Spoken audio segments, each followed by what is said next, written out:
Please be seated.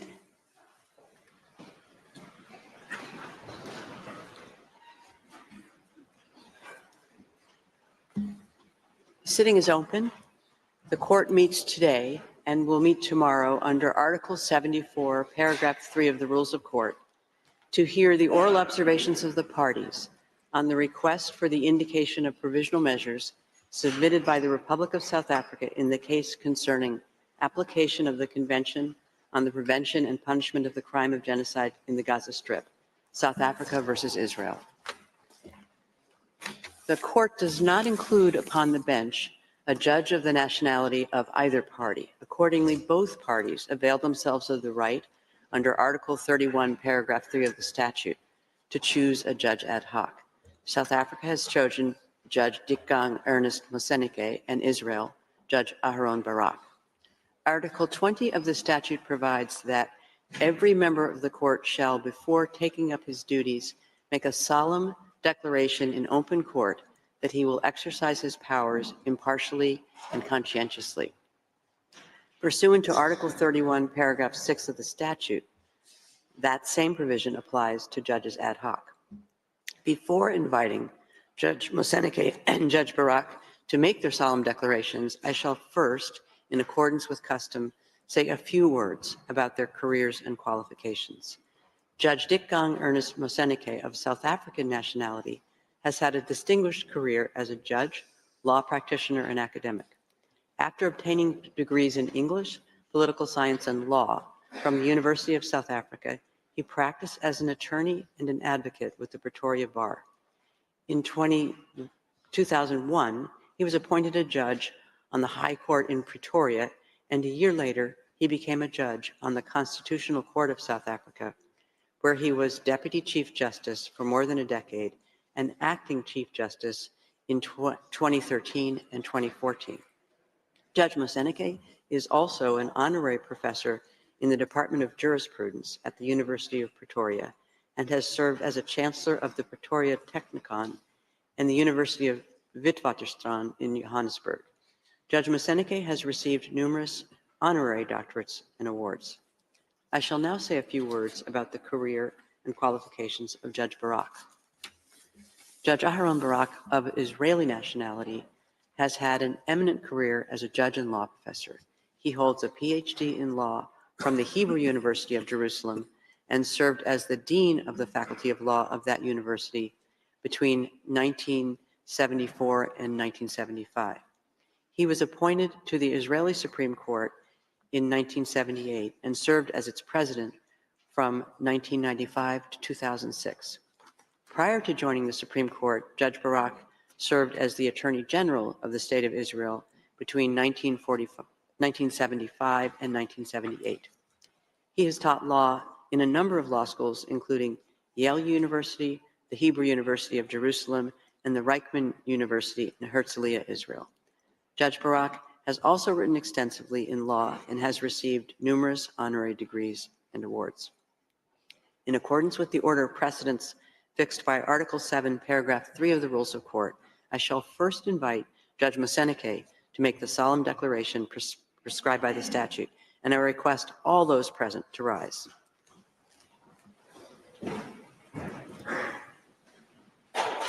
Judge Moseneke, you have the floor.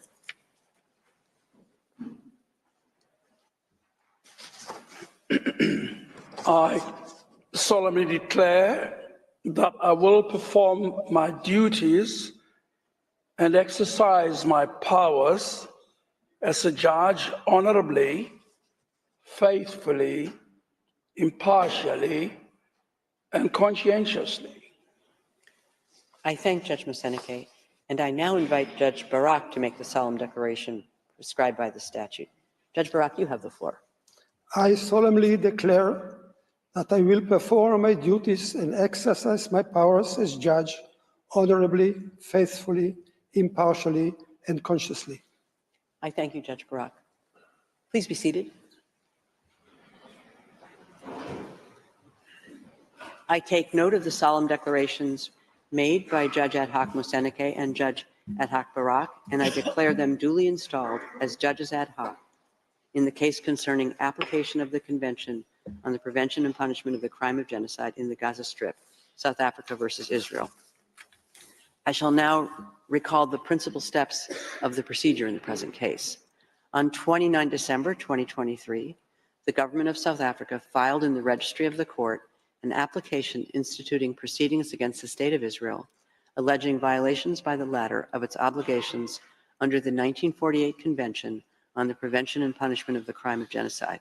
I shall refer to this convention as the Genocide Convention. To found the jurisdiction of the court, South Africa invokes Article 36, Paragraph 1 of the Statute of Court and Article 9 of the Genocide Convention. South Africa states that its applications concerns acts threatened, adopted, condoned, taken, and being taken by the government and military of Israel against the Palestinian people, a distinct national, racial, and ethnical group, in the wake of the attacks in Israel on 7 October 2023.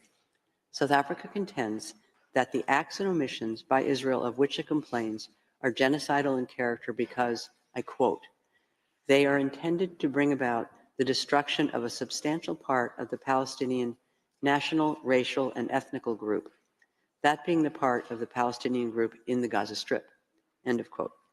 South Africa asserts that the relevant acts are attributable to Israel, which has failed to prevent genocide and is committing genocide, and which has also violated and continues to violate other fundamental obligations under the Genocide Convention. The application contains a request for the indication of provisional measures pursuant to Article 41 of the Statute of Court and Articles 73, 74, and 75 of the Rules of Court. According to South Africa, I quote, provisional measures are necessary in this case to protect against further severe and irreparable harm to the rights of the Palestinian people under the Genocide Convention, which continued to be violated with impunity. South Africa requests that the court indicate provisional measures to protect and preserve those rights, as well as its own rights under the Convention, and to prevent any aggravation or extension of the dispute pending the determination of the merits of the issues raised by the application, end of quote.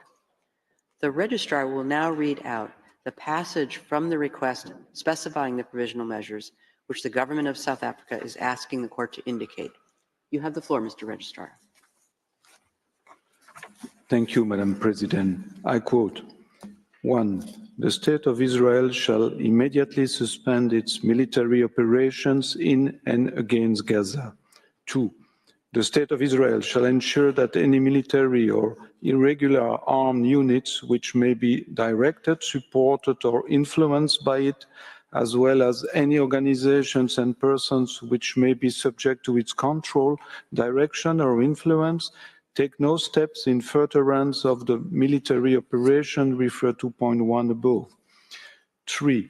The Republic of South Africa and the State of Israel shall each, in accordance with their obligations under the Convention on the Prevention and Punishment of the Crime of Genocide in relation to the Palestinian people, take all reasonable measures within their power to prevent genocide. 4. The State of Israel shall, in accordance with its obligations under the Convention on the Prevention and Punishment of the Crime of Genocide, in relation to the Palestinian people as a group protected by the Convention on the Prevention and Punishment of the Crime of Genocide, desist from the commission of any and all acts within the scope of Article 2 of the Convention, in particular, A. Killing members of the group, B. Causing serious bodily or mental harm to the members of the group, C. Deliberately inflicting on the group conditions of life calculated to bring about its physical destruction in all or in part, and D. Imposing measures intended to prevent births within the group. 5. The State of Israel shall, pursuant to point 4c above, in relation to Palestinians, desist from and take all measures within its power, including the rescinding of relevant orders, of restrictions and or of prohibitions to prevent A. The expulsion and forced displacement from their homes, B. The deprivation of B1. Access to adequate food and water, B2. Access to humanitarian assistance, including access to adequate fuel, shelter, clothes, hygiene, and sanitation. B3, medical supplies and assistance. And C, the destruction of Palestinian life in Gaza. 6. The State of Israel shall, in relations to Palestinians, ensure that its military, as well as any irregular armed units or individuals which may be directed, supported, or otherwise influenced by it, and any organizations and persons which may be subject to its control, direction, or influence, do not commit any acts described in 4 and 5 above, or engage in direct and public incitement to commit genocide, conspiracy to commit genocide, attempt to commit genocide, or complicity in genocide. And insofar as they do engage therein, that steps are taken towards their punishment pursuant to Articles 1, 2, 3, and 4 of the Convention on the Prevention and Punishment of the Crime of Genocide. 7. The State of Israel shall take effective measures to prevent the destruction and ensure the preservation of evidence related to allegations of acts within the scope of Article 2 of the Convention on the Prevention and Punishment of the Crime of Genocide. To that end, the State of Israel shall not act to deny or otherwise to restrict access by fact-finding missions, international mandates, and other bodies to Gaza to assist in ensuring the preservation and retention of said evidence. 8. The State of Israel shall submit a report to the Court on all measures taken to give effect to this order within 1 week, as from the date of this order, and thereafter at such regular intervals as the Court shall order, until a final decision on the case is rendered by the Court. 9. The State of Israel shall refrain from any action and shall ensure that no action is taken which might aggravate or extend the dispute before the Court or make it more difficult to resolve. End of quote. I thank the Registrar. Immediately after the application containing the request for the indication of provisional measures was filed, the Deputy Registrar transmitted an original copy thereof to the Government of Israel. He also notified the Secretary General of the United Nations. According to Article 74, Paragraph 1 of the Rules of Court, a request for the indication of provisional measures shall have priority over all other cases. Paragraph 2 of the same article states that the Court shall proceed to a decision on the request as a matter of urgency. This imperative must, however, be balanced with the need to fix a date of oral proceedings in such a way as to afford the parties an opportunity to be represented at the hearings. Consequently, the parties were informed that the date for the opening of the oral proceedings, during which they could present their observations on the request for the indication of provisional measures, had been fixed for Thursday, 11 January 2024 at 10 a.m. I would now like to welcome the delegations of South Africa and Israel, and I note the presence before the Court of the agents and counsel of both parties. This morning, the Court will hear the single round of oral argument of South Africa, which has submitted the request for the indication of provisional measures. It will hear Israel tomorrow morning at 10 a.m. For purposes of this single round of oral argument, each party will have available to it a 3-hour sitting. In this first sitting, South Africa may, if required, avail itself of a short extension beyond 1 p.m. today in view of the time taken up by these introductory remarks. Before I give the floor to the agent of South Africa, I wish to draw the party's attention to Practice Direction 11, which states as follows, I quote, "In oral proceedings on the request for the indication of provisional measures, parties should limit themselves to what is relevant to the criteria for the indication of provisional measures as stipulated in the statute, rules, and jurisprudence of the Court. They should not enter into the merits of the case beyond what is strictly necessary for that purpose." End of quote. I now give the floor to the agent of South Africa, His Excellency, Mr. Vizdomuzi Madonsela. You have the floor, Excellency.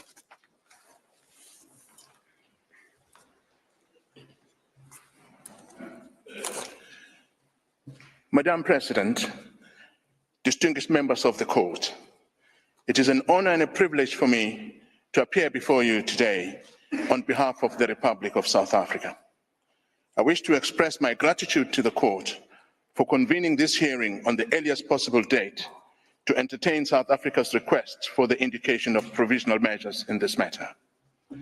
In our application, South Africa has recognized the ongoing Nakba of the Palestinian people through Israel's colonization since 1948, which has systematically and forcibly dispossessed, displaced, and fragmented the Palestinian people, deliberately denying them their internationally recognized inalienable right to self-determination and their internationally recognized right of return as refugees to their towns and villages in what is now the State of Israel.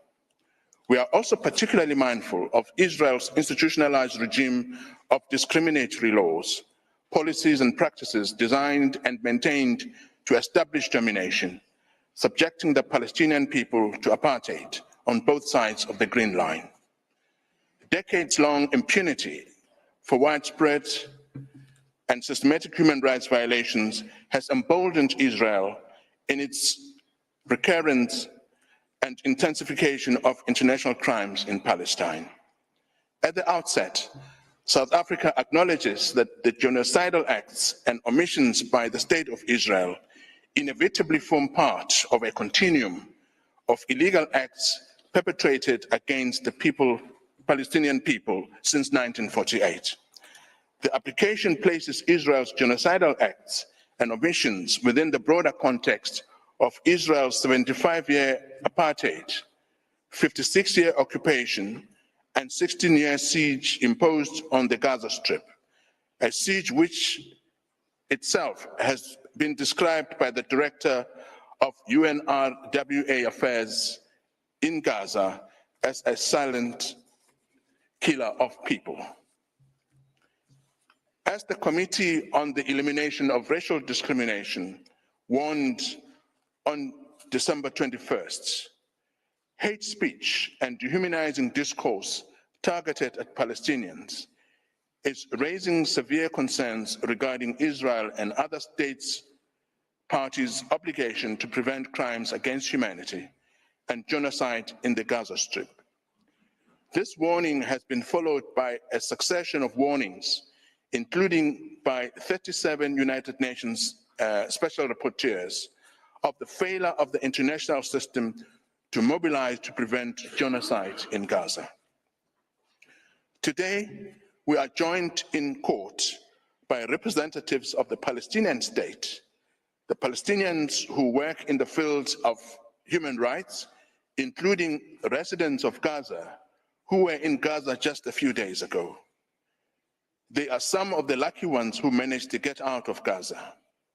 Their future and the future of their fellow Palestinians who are still in Gaza depend on the decision this court will make on this matter.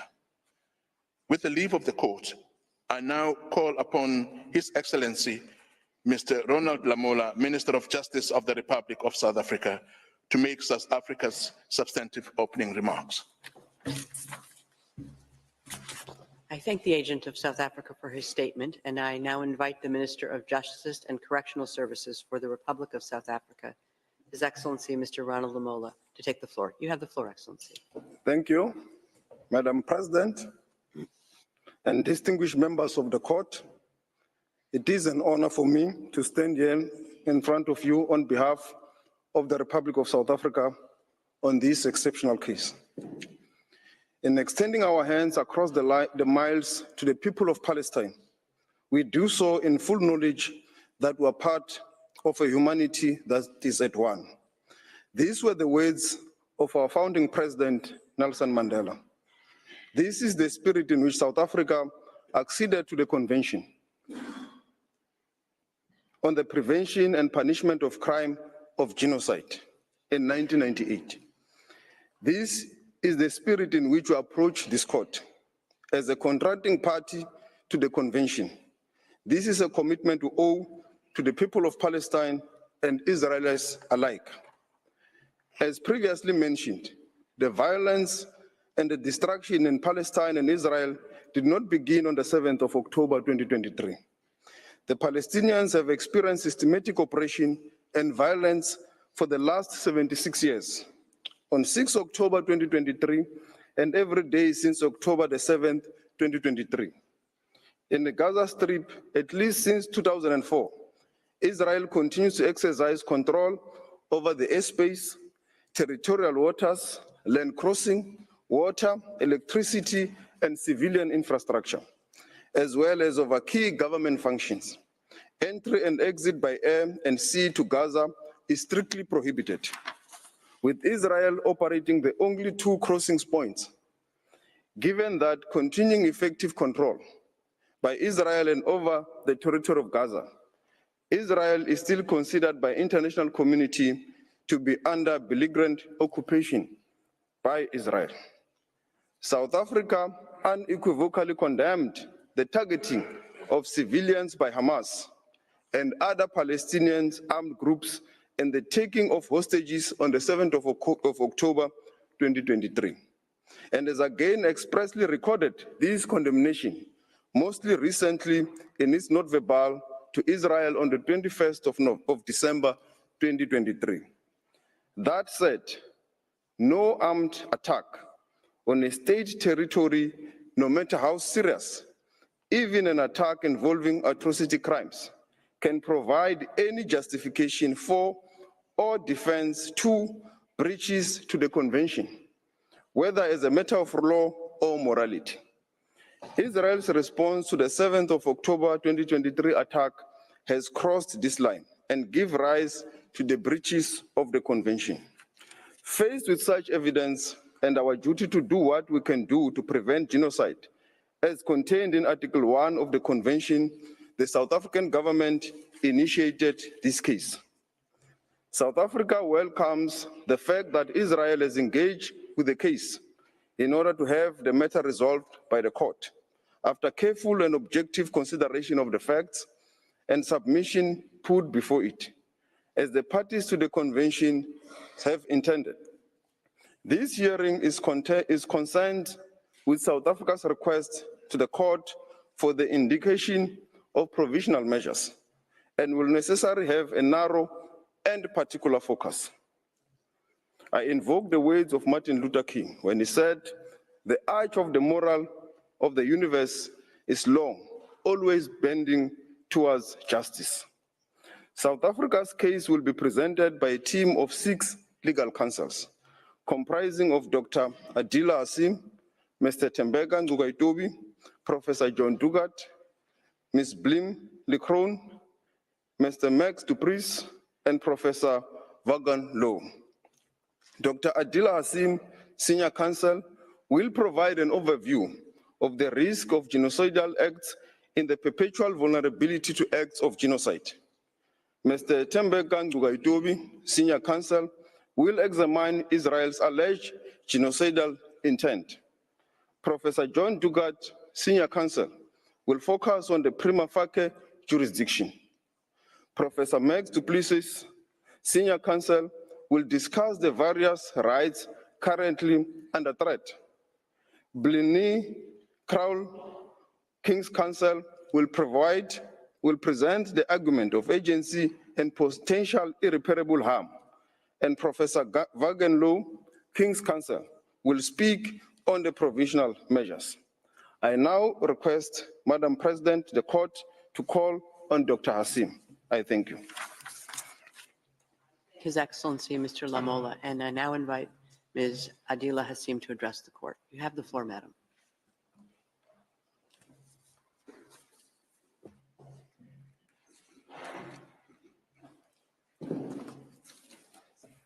Thank you. Madam President, distinguished members of the court, it is a privilege to appear on behalf of the Republic of South Africa in this case of exceptional importance. It's a case that underscores the very essence of our shared humanity as expressed in the preamble to the Genocide Convention. It's my task to address the court on the genocidal acts that have led to this urgent request for provisional measures under Article 41 of the Statute of the Court. South Africa contends that Israel has transgressed Article 2 of the Convention committing actions that fall within the definition of genocide. The actions show a systematic pattern of conduct from which genocide can be inferred.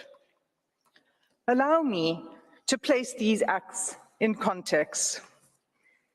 Gaza is one of the two constituent territories of the occupied Palestinian territories, occupied by Israel since 1967. It is a narrow strip of approximately 365 square kilometers, as depicted in the map now displayed. Israel continues to exercise control over the space, territorial waters, land crossings, water, electricity, electromagnetic sphere, and civilian infrastructure in Gaza, as well as over key governmental functions.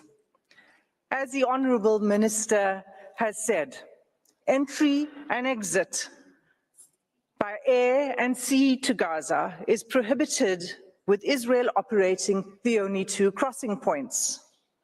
Gaza, which is one of the most densely populated places in the world, is home to approximately 2.3 million Palestinians, almost half of them children.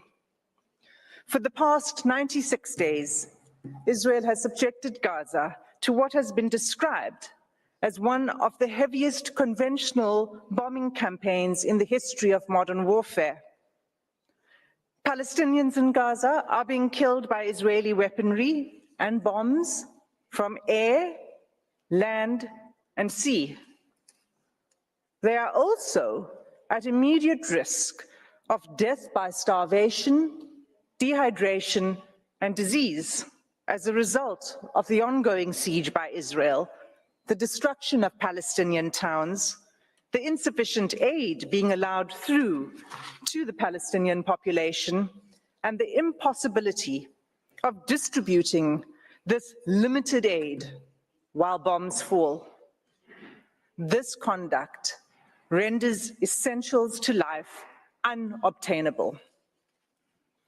At this provisional measures stage, as this court has made clear in the Gambia-Myanmar case, it is not necessary for the court to come to a final view on the question of whether Israel's conduct constitutes genocide.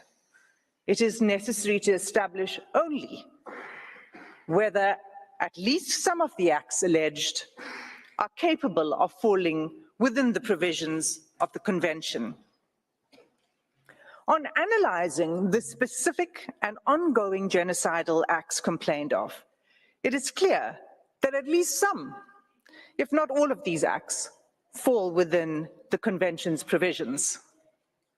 These acts are documented in detail in South Africa's application and confirmed by reliable, often UN sources. It's thus unnecessary and impossible for me to recount all of them. I will highlight only some in order to illustrate the pattern of genocidal conduct. The UN statistics that are relied upon are up to date as of 9 January 2024. In South Africa's oral submissions, we will illustrate the facts that we rely on with limited use of audiovisual material. Madam President, we do so with restraint and only where necessary, and always with respect to the Palestinian people. Against this background, I move now to demonstrate, in turn, how Israel's conduct violates Articles 2A, 2B, 2C, and 2D of the Convention. The first genocidal act committed by Israel is the mass killing of Palestinians in Gaza, in violation of Article 2A of the Genocide Convention. As the UN Secretary General explained 5 weeks ago, the level of Israel's killing is so extensive that nowhere is safe in Gaza. As I stand before you today, 23,210 Palestinians have been killed by Israeli forces during the sustained attacks over the last 3 months. At least 70% of whom are believed to be women and children. Some 7,000 Palestinians are still missing, presumed dead under the rubble.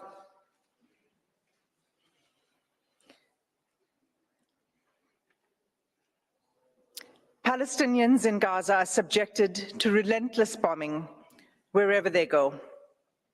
They are killed in their homes, in places where they seek shelter, in hospitals, in schools, in mosques, in churches, and as they try to find food and water for their families. They have been killed if they failed to evacuate. In the places to which they have fled, and even while they attempted to flee along Israeli-declared safe routes. The level of killing is so extensive that those whose bodies are found are buried in mass graves, often unidentified. In the first 3 weeks alone, following 7 October, Israel deployed 6,000 bombs per week. At least 200 times it has deployed 2,000-pound bombs in southern areas of Palestine designated as safe. These bombs have also decimated the north, including refugee camps. 2,000-pound bombs are some of the biggest and most destructive bombs available. They are dropped by lethal fighter jets that are used to strike targets on the ground by one of the world's most resourced armies. Israel has killed an unparalleled and unprecedented number of civilians, with the full knowledge of how many civilian lives each bomb will take. More than 1,800 families, Palestinian families in Gaza, have lost multiple family members, and hundreds of multi-generational families have been wiped out with no remaining survivors. Mothers, fathers, children, siblings, grandparents, aunts, cousins, often all killed together. This killing is nothing short of destruction of Palestinian life. It is inflicted deliberately. No one is spared, not even newborn babies. The scale of Palestinian child killings in Gaza is such that UN chiefs have described it as a graveyard for children. The devastation, we submit, is intended to and has laid waste to Gaza beyond any acceptable, legal, let alone humane justification. The second genocidal act identified in South Africa's application is Israel's infliction of serious bodily or mental harm to Palestinians in Gaza in violation of Article 2B of the Genocide Convention. Israel's attacks have left close to 60,000 Palestinians wounded and maimed. Again, the majority of them women and children. This in circumstances where the healthcare system has all but collapsed. I'll return to this later in my speech. Large numbers of Palestinian civilians, including children, are arrested, blindfolded, forced to undress, and loaded onto trucks, taken to unknown locations.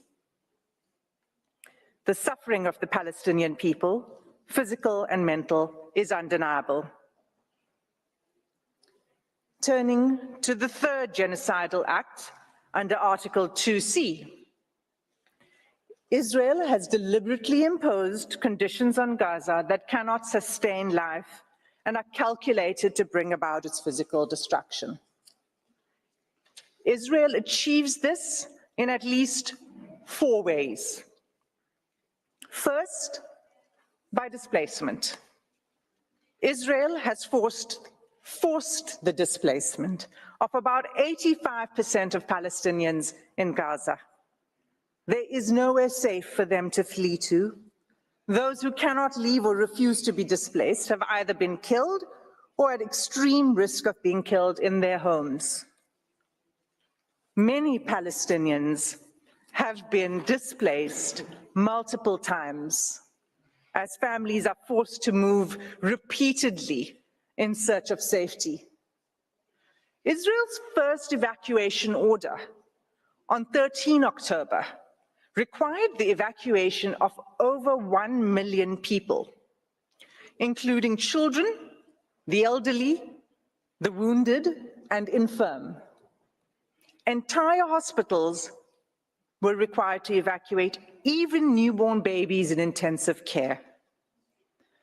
The order required them to evacuate the north to the south within 24 hours. The order itself was genocidal. It required immediate movement, taking only what could be carried, while no humanitarian assistance was permitted, and fuel, water, and food, and other necessities of life had deliberately been cut off. It was clearly calculated to bring about the destruction of the population. For many Palestinians, the forced evacuation from their homes is inevitably permanent. Israel has now damaged or destroyed an estimated 355,000 Palestinian homes, leaving at least 500,000 Palestinians with no home to return to. The Special Rapporteur on the Human Rights of Internally Displaced Persons explains that houses and infrastructure, I quote, have been razed to the ground, frustrating any realistic prospects for displaced Gazans to return home, repeating a long history of mass forced displacement of Palestinians by Israel. There is no indication at all that Israel accepts responsibility for rebuilding what it has destroyed. Instead, the destruction is celebrated by the Israeli army. Soldiers film themselves joyfully detonating entire apartment blocks and town squares, erecting the Israeli flag over the wreckage, seeking to re-establish Israeli settlements on the rubble of Palestinian homes, and thus extinguishing the very basis of Palestinian life in Gaza. Second, together with the forced displacement, Israel's conduct has been deliberately calculated to cause widespread hunger, dehydration, and starvation. Israel's campaign has pushed Gazans to the brink of famine. An unprecedented 93% of the population in Gaza is facing crisis levels of hunger. Of all the people in the world currently suffering catastrophic hunger, more than 80% are in Gaza. The situation is such that the experts are now predicting that more Palestinians in Gaza may die from starvation and disease than airstrikes. And yet Israel continues to impede the effective delivery of humanitarian assistance to Palestinians, not only refusing to allow sufficient aid in, but removing the ability to distribute it through constant bombardment and obstruction. Just 3 days ago, on 8 January, a planned mission by UN agencies to deliver urgent medical supplies and vital fuel to a hospital and medical supply center was denied by Israeli authorities. This marked the 5th denial of a mission to the center since 26 December, leaving 5 hospitals in northern Gaza without access to life-saving medical supplies and equipment. Aid trucks that are allowed in are seized upon by the hungry. What is provided is simply not enough.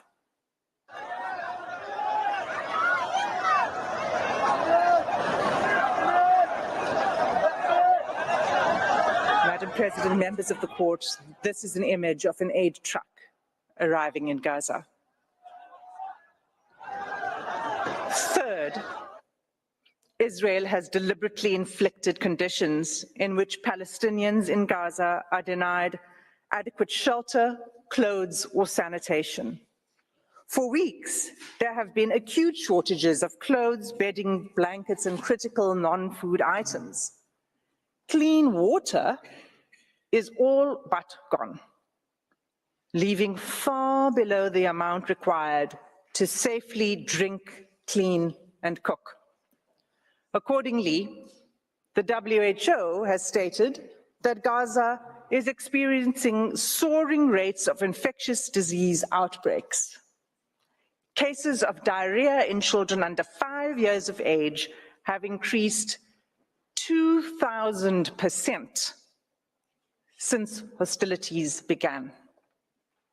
When combined and left untreated, malnutrition and disease create a deadly cycle.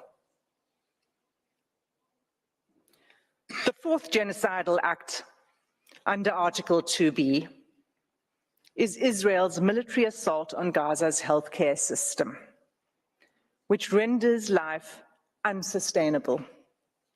Even by 7 December, the UN Special Rapporteur on the right to health noted that the healthcare of infrastructure in the Gaza Strip has been completely obliterated.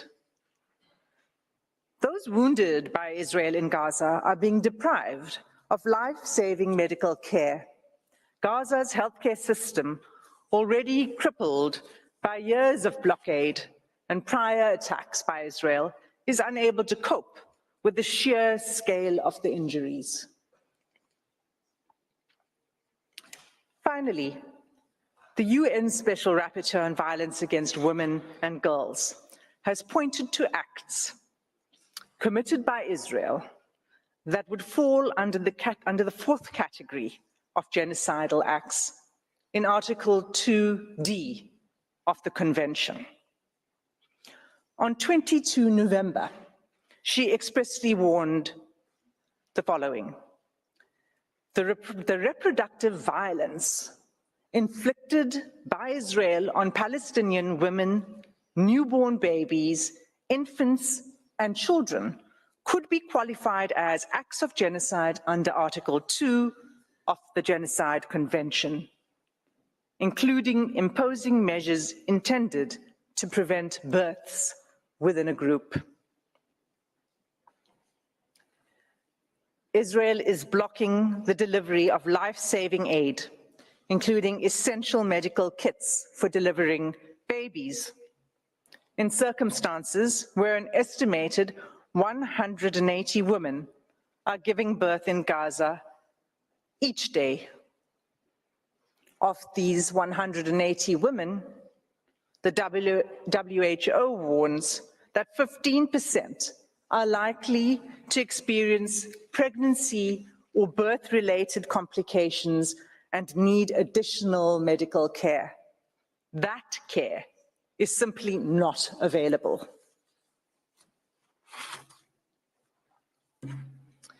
In sum, Madam President, all of these acts, individually and collectively, form a calculated pattern of conduct by Israel, indicating a genocidal intent.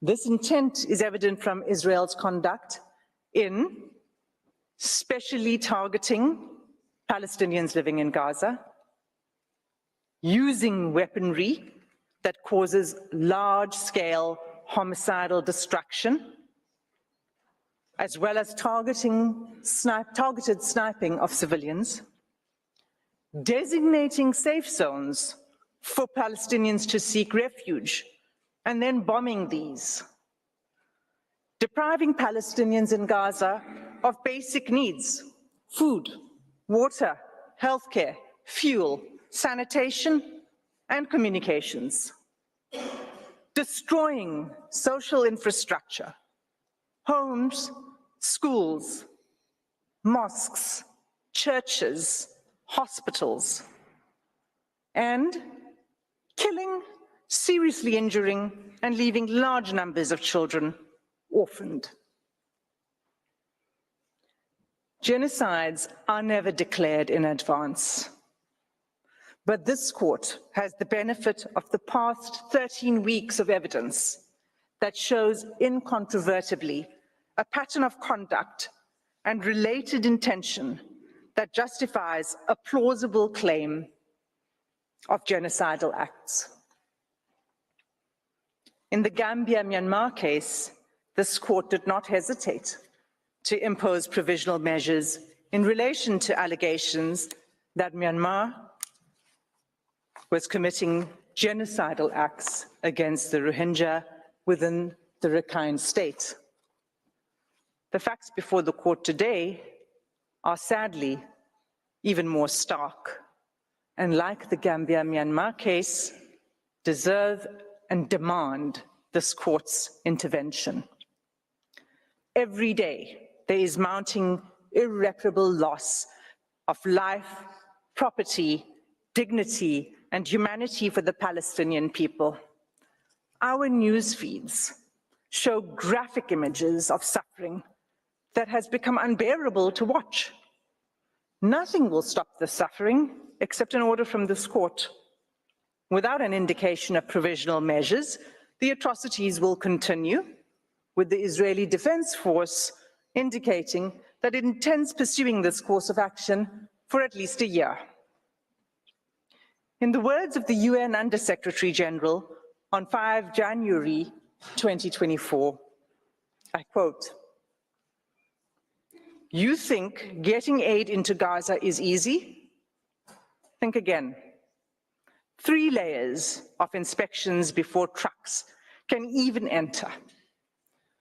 Confusion and long queues, a growing list of rejected items, a crossing point meant for pedestrians, not trucks, another crossing point where trucks have been blocked by desperate, hungry communities, a destroyed commercial sector, constant bombardments, poor communications, damaged roads, convoys shot at, delays at checkpoints, a traumatized and exhausted population crammed into a smaller and smaller sliver of land, shelters which have long exceeded their full capacity, aid workers themselves displaced, killed. This is an impossible situation for the people of Gaza and for those trying to help them. The fighting must stop." Close quote. Madam President, members of the court, that concludes my section on the genocidal conduct of Israel. I thank you for your patient attention, and I ask that you call Advocate Mukatobi to the podium to address the court on genocidal intent. I thank Ms. Hassim, and I now invite Mr. Tembeke Nukatobi to address the court. You have the floor, sir.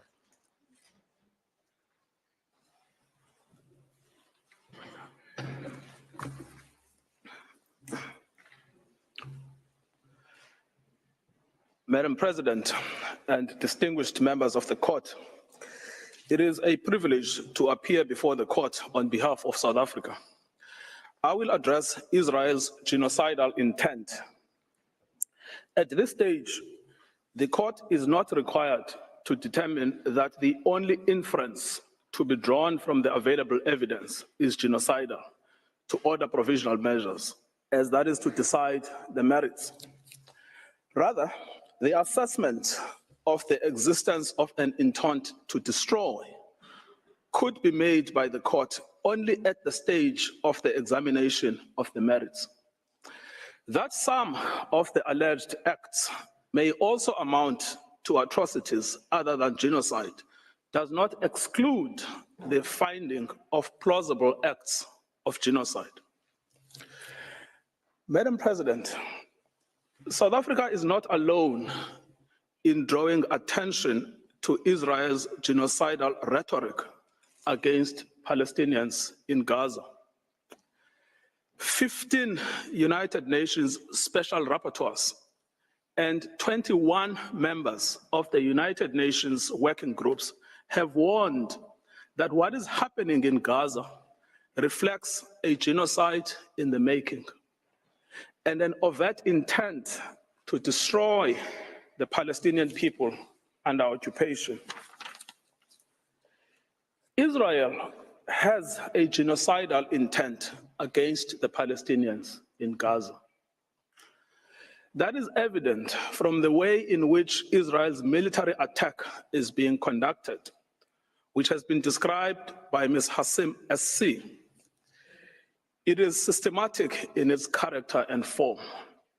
The mass displacement of the population of Gaza, headed into areas where they continue to be killed, and the deliberate creation of conditions that, quote, lead to a slow death, unquote.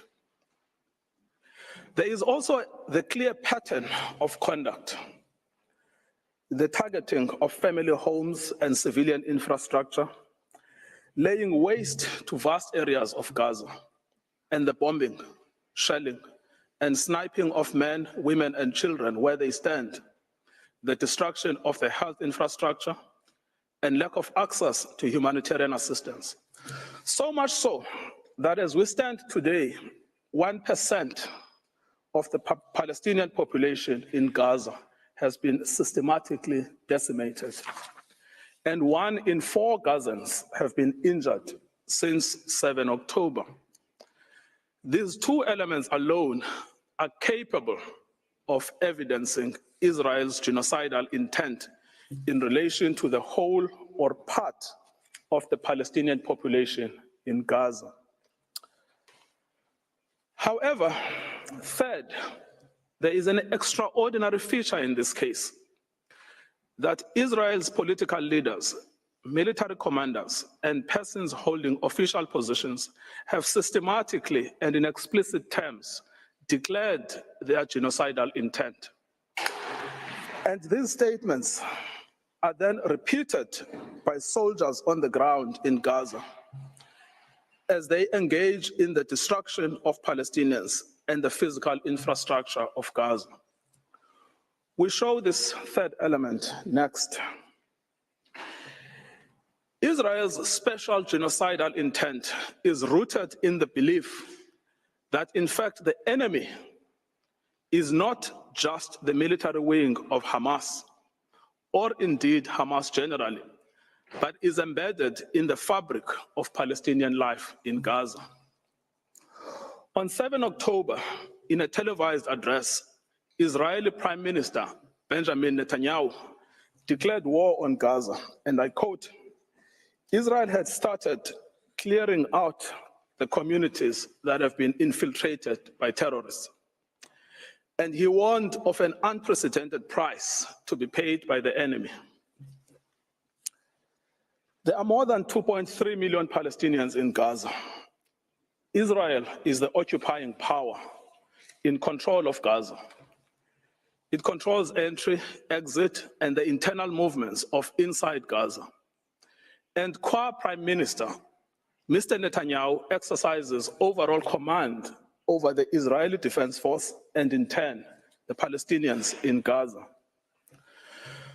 Prime Minister Netanyahu, in his address to the Israeli forces on 28 October 2023, preparing for the invasion of Gaza, urged the soldiers to remember what Amalek has done to you. This refers to the biblical command by God to Saul for the retaliatory destruction of an entire group of people known as the Amalekites, put to death men and women, children and infants, cattle and sheep, camels and donkeys.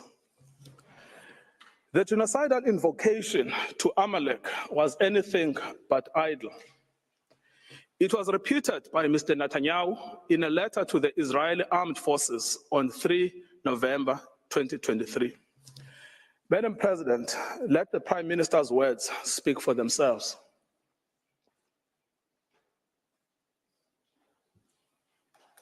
Has done to you, says our Holy Bible, and we do remember and we are fighting our brave troops and combatants who are now in Gaza or around Gaza and in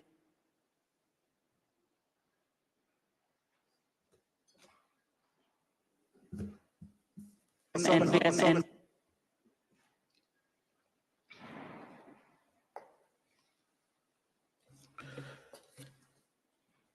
The Deputy Speaker of the Knesset, Israel's parliament, has called for the erasure of the Gaza Strip from the face of the earth. The Defense Force agrees. On 9 October, the Defense Minister, Yoav Gallant, gave a situation update to the army, where he said that as Israel was imposing a complete siege on Gaza, there would be no electricity, no food, no water, no fuel. Everything would be closed because Israel is fighting human animals. Speaking to troops on the Gaza border, he instructed them that he has released all the restraints and that Gaza won't return to what it was before. We will eliminate everything. We will reach all places. Eliminate everything, reach all places without any restraints. The theme of destruction of human animals was reiterated by an Israeli army coordinator of government activities in the territories on 9 October 2023, who, in an address to Hamas and the residents of Gaza, stated that Hamas has become ISIS and that the citizens of Gaza are celebrating instead of being horrified. He concluded that human animals are dealt with accordingly. Israel has imposed a total blockade on Gaza. No electricity, no water, just damage. You wanted hell, you will get hell. The language of systematic dehumanization is evident here. Human animals. Both Hamas and civilians are condemned. Within the Israeli cabinet, this is also a widely held view. The Minister of Energy and Infrastructure, Israel Katz, called for the denial of water and fuel, as this is what will happen to a people of children killers and slaughterers. This admits of no ambiguity. It means to create conditions of death of the Palestinian people in Gaza. To die a slow death because of starvation and dehydration, or to die quickly because of a bomb attack or snipers, but to die nevertheless. In fact, Heritage Minister Amichai Eliyahu said that Israel must find ways for Gazans that are more painful than death. It is no answer to say that neither are in command of the army. They are ministers in the Israeli government. They vote in the Knesset and are in a position to shape state policy.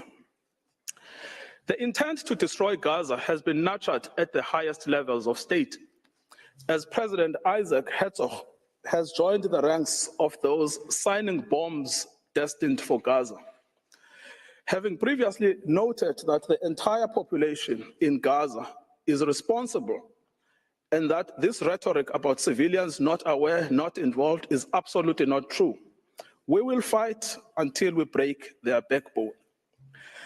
Later attempts by the president and others to neutralize this speech have not altered the sting of his words, which was to tar all Palestinians as responsible for the actions of Hamas.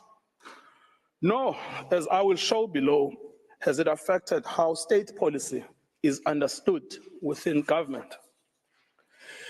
The Minister of National Security repeated the president's statements that Hamas and civilians are responsible in equal measure. On 10 November 2023, in a televised interview, he stated that when we say that Hamas should be destroyed, it also means those who celebrate, those who support, and those who hand out candy. They are all terrorists, and they should also be destroyed. These are orders to destroy and to maim what cannot be destroyed. These statements are not open to neutral interpretations or after-the-fact rationalizations and reinterpretations by Israel. The statements were made by persons in command of the state. They communicated state policy. It is simple. If the statements were not intended, they would not have been made. The genocidal intent behind these statements is not ambiguous to the Israeli soldiers on the ground. Indeed, it is directing their actions and objectives. On 7 December 2023, Israeli soldiers proved that they understood the Prime Minister's message to remember what the Amalek has done to you as genocidal. They were recorded by journalists dancing and singing.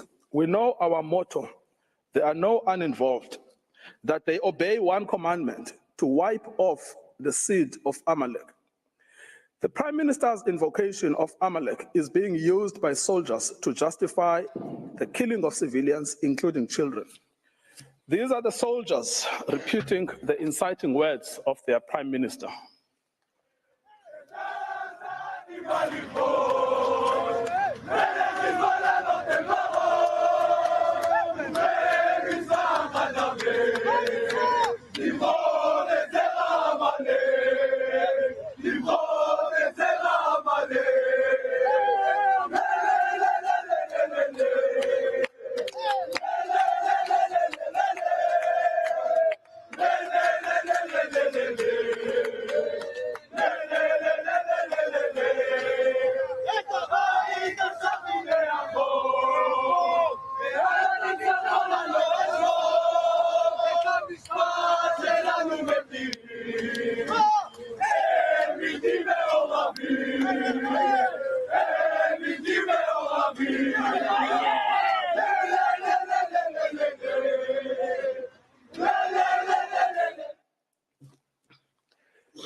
Israeli soldiers in Gaza were filmed dancing, chanting, and singing in November.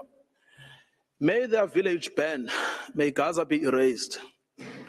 There is now a trend among the soldiers to film themselves committing atrocities against civilians in Gaza in a form of snuff video. One recorded himself detonating over 50 houses in Shujaiya.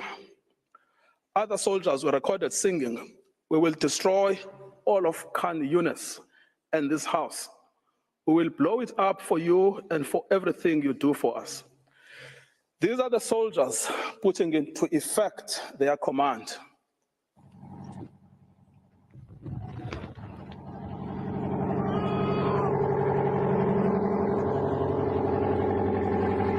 שכונת סג'איה ז"ל, נחל עוז, בעזרת השם יהיה לכם.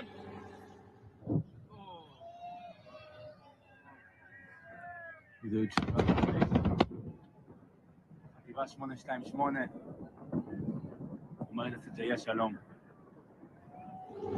מדהים. 30 בתים, גדוד 749.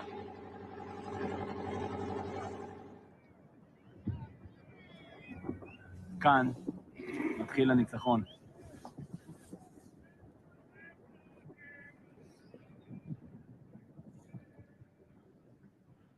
עם ישראל חי.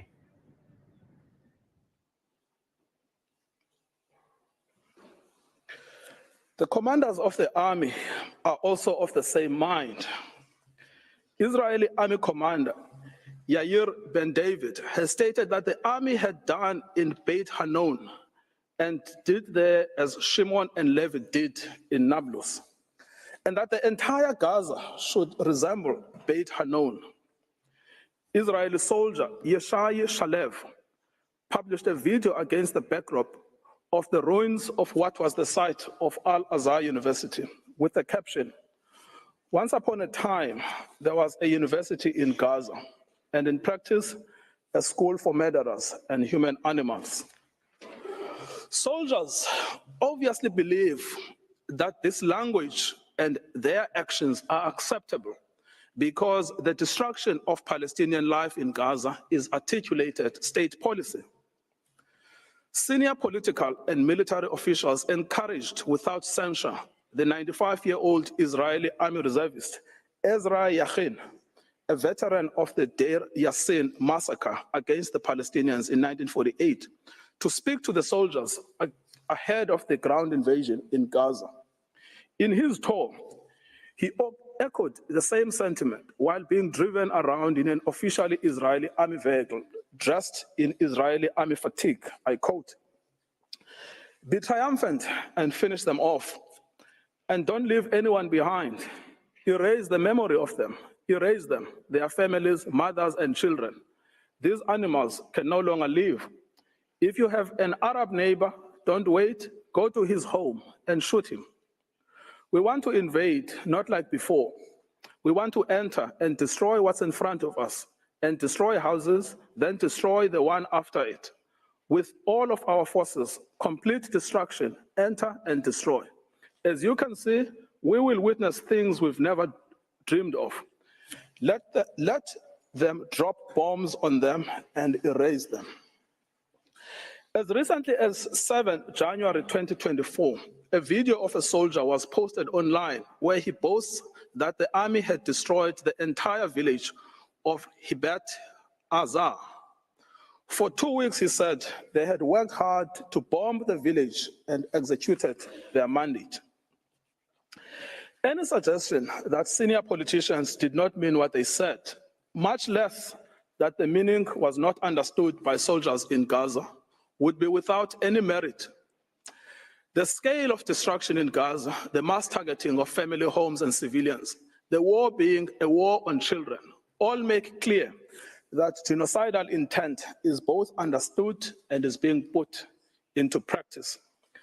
The articulated intent is the destruction of Palestinian life in all its manifestations. The genocidal rhetoric is also commonplace within the Israeli Knesset. Members of the Knesset have repeatedly called for Gaza to be wiped out, flattened, erased, and crushed on all its inhabitants. They have deplored anyone feeling sorry for the uninvolved Gazans, asserting repeatedly that there are no uninvolved, that there are no innocents in Gaza, that the killers of the women and children should not be separated from the citizens of Gaza, and that the children of Gaza have brought this upon themselves, and that there should be one sentence for everyone there, death. Finally, the lawmakers have called for mercilessly bombing from the air, with some advocating for the use of nuclear doomsday weapons, and a Nakba that will overshadow the Nakba of 48. The Prime Minister's genocidal speech has gained ground among some elements of civil society. A famous singer has repeated Mr. Netanyahu's Amalek reference, stating that Gaza must be wiped out and be destroyed with every Amalek seed. We simply must destroy all of Gaza and exterminate everyone who is there. Another has called to erase Gaza, not leave a single person there. Journalists and commentators have announced that the woman is an enemy, the baby is an enemy, the pregnant woman is an enemy. That it is necessary to turn the strip into a slaughterhouse, to demolish every house our soldiers come across, exterminate everyone. The intentional failure of the government of Israel to condemn, prevent, and punish such genocidal incitement constitutes in itself a grave violation of the Genocide Convention. We should recall, Madam President, that in Article 1 of the Convention, Israel confirmed that genocide, whether committed in time of peace or in time of war, is a crime under international law. And it undertook to prevent and to punish it as such. This failure to prevent, condemn, and punish such speech by the government has served to normalize genocidal rhetoric and extreme danger for Palestinians within Israeli society. As MK Moshe Sada from the Likud party has said, the government's own attorneys share his views that Palestinians in Gaza must be destroyed. I quote, "You go anywhere and they tell you to destroy them. In the kibbutz, they tell you to destroy them. My friends at the state attorney's office who fought with me on political issues in debate said to me, it is clear that we need to destroy all Gazans. Destroy all Gazans." Israel is aware of its destruction of Palestinian life and infrastructure. Despite this knowledge, it has maintained and indeed intensified its military activity in Gaza. As to full awareness, in the week after 7 October, NGOs and the United Nations warned of an unprecedented humanitarian crisis in Gaza. The UN stated that actors must allow humanitarian teams and goods to immediately and safely reach the hundreds of thousands of people in need. So right from the beginning, Israel knew that it was depriving water, food, electricity, and essentials for survival. It said so. Everything is closed. It has known that it was depriving Palestinians of healthcare and treatment for injury in the middle of an unprecedented bombardment, of food and water, and of other essentials for survival. This prompted the World Health Organization to say, "We are on our knees asking for sustained, scaled-up, protected humanitarian operations, appealing to all those in a situation to make a decision or influence decision makers to give us the humanitarian space to address this human catastrophe."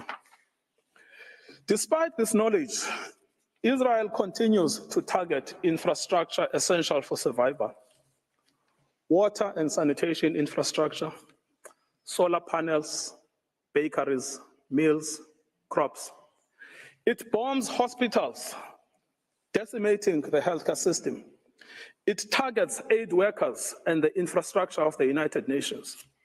It is because of the policy of Israel that Gaza has become a place of death and despair.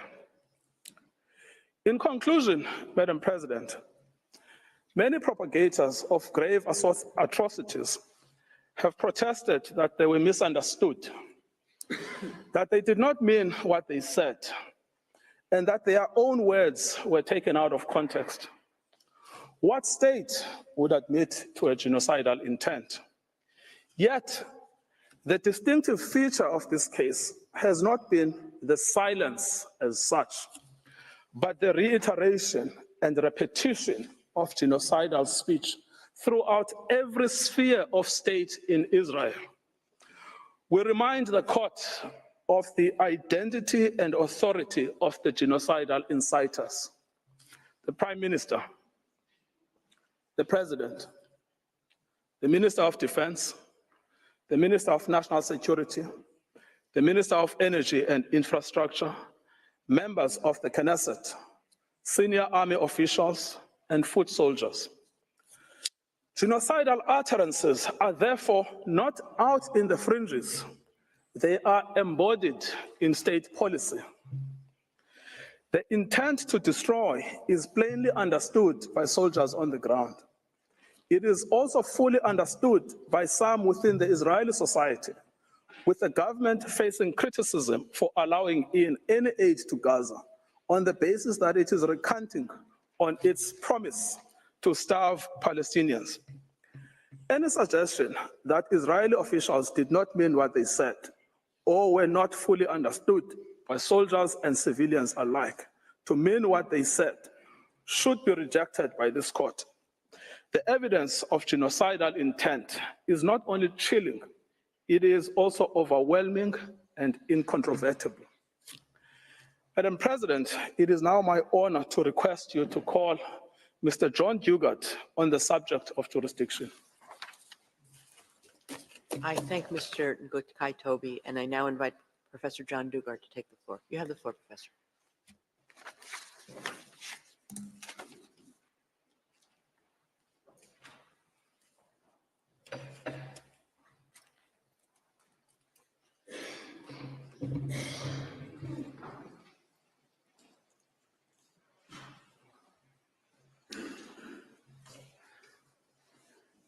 Madam President, distinguished members of the court, it is a great privilege to appear before you today on behalf of the Republic of South Africa.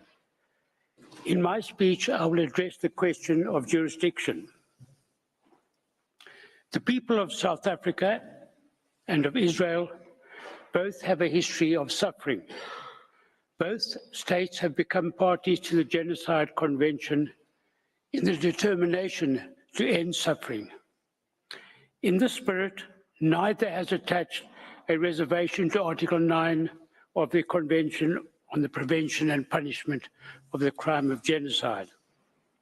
It is in terms of this convention dedicated to saving humanity that South Africa brings this dispute before the court. The prohibition on genocide is a peremptory norm. Obligations under the Genocide Convention are erga omnes, obligations owed to the international community as a whole. States parties to this convention are obliged not only to desist from genocidal acts, but also to prevent them. That the obligation of state parties to prevent acts of genocide is the foundation of the convention is clear from its placement in Article 1 of the Convention. Article 9 of the Genocide Convention makes it clear that state parties are guardians of the Genocide Convention. Unlike other treaties designed to protect human rights, it does not oblige states to pursue negotiations as a prelude to approaching this court. It does not treat the ending of genocidal acts as a bilateral affair between states. Instead, it envisages a situation in which a state, acting on behalf of the international community as a whole, seizes the jurisdiction of the court as a matter of urgency to prevent genocide. South Africa has a long history of close relations with Israel. For this reason, it did not bring the dispute immediately to the attention of the court. It watched with horror as Israel responded to the terrible atrocities committed against its people on 7 October, with an attack on Gaza that resulted in the indiscriminate killing of innocent Palestinian civilians, most of whom were women and children. The South African government repeatedly voiced its concerns in the Security Council and in public statements that Israel's actions had become genocidal. On 10 November, in a formal diplomatic démarche, it informed Israel that while it condemned the actions of Hamas, it wanted the International Criminal Court to investigate the leadership of Israel for international crimes, including genocide. As the court will know, the definition of genocide in the Rome Statute repeats that of the Genocide Convention. On 17 October, South Africa referred Israel's commission of the crime of genocide to the International Criminal Court for, quote, vigorous investigation, unquote. In announcing this decision, President Ramaphosa publicly expressed his abhorrence for what is happening right now in Gaza, which is now turned into a concentration camp where genocide is taking place. To accuse a state of committing acts of genocide and to condemn it in such strong language is a major act on the part of a state. At this stage, it became clear that there was a serious dispute between South Africa and Israel, which would end only with the end of Israel's genocidal acts. South Africa repeated this accusation at a meeting of BRICS on 21 November and at an emergency special session of the United Nations General Assembly on 12 December. No response from Israel was forthcoming. None was necessary. By this time, the dispute had crystallized as a matter of law. This was confirmed by Israel's official and unequivocal denial on 6 December that it was committing genocide in Gaza. However, as a matter of courtesy, before filing the present application, on 21 December, South Africa sent a note verbal to the Embassy of Israel to reiterate its view that Israel's acts of genocide in Gaza amounted to genocide, that it, as a state party to the Genocide Convention, was under an obligation to prevent genocide from being committed. Israel responded by way of a note verbal that failed to address the issues raised by South Africa in its note and neither affirmed nor denied the existence of a dispute. This was emailed later on the 27th of December. This note was received by the relevant South African team on the 29th of December after the present application was filed. On 4 January, South Africa replied to this note verbal, highlighting Israel's failure to prevent any response to the matters raised by South Africa over the previous months, as reiterated in its note verbal. South Africa made it clear that given Israel's ongoing conduct against Palestinians in Gaza, the dispute referred to in its note verbal of 21 December remained unresolved and was plainly not capable of resolution by way of a bilateral meeting. Nevertheless, South Africa proposed a meeting on 5 January, again out of courtesy.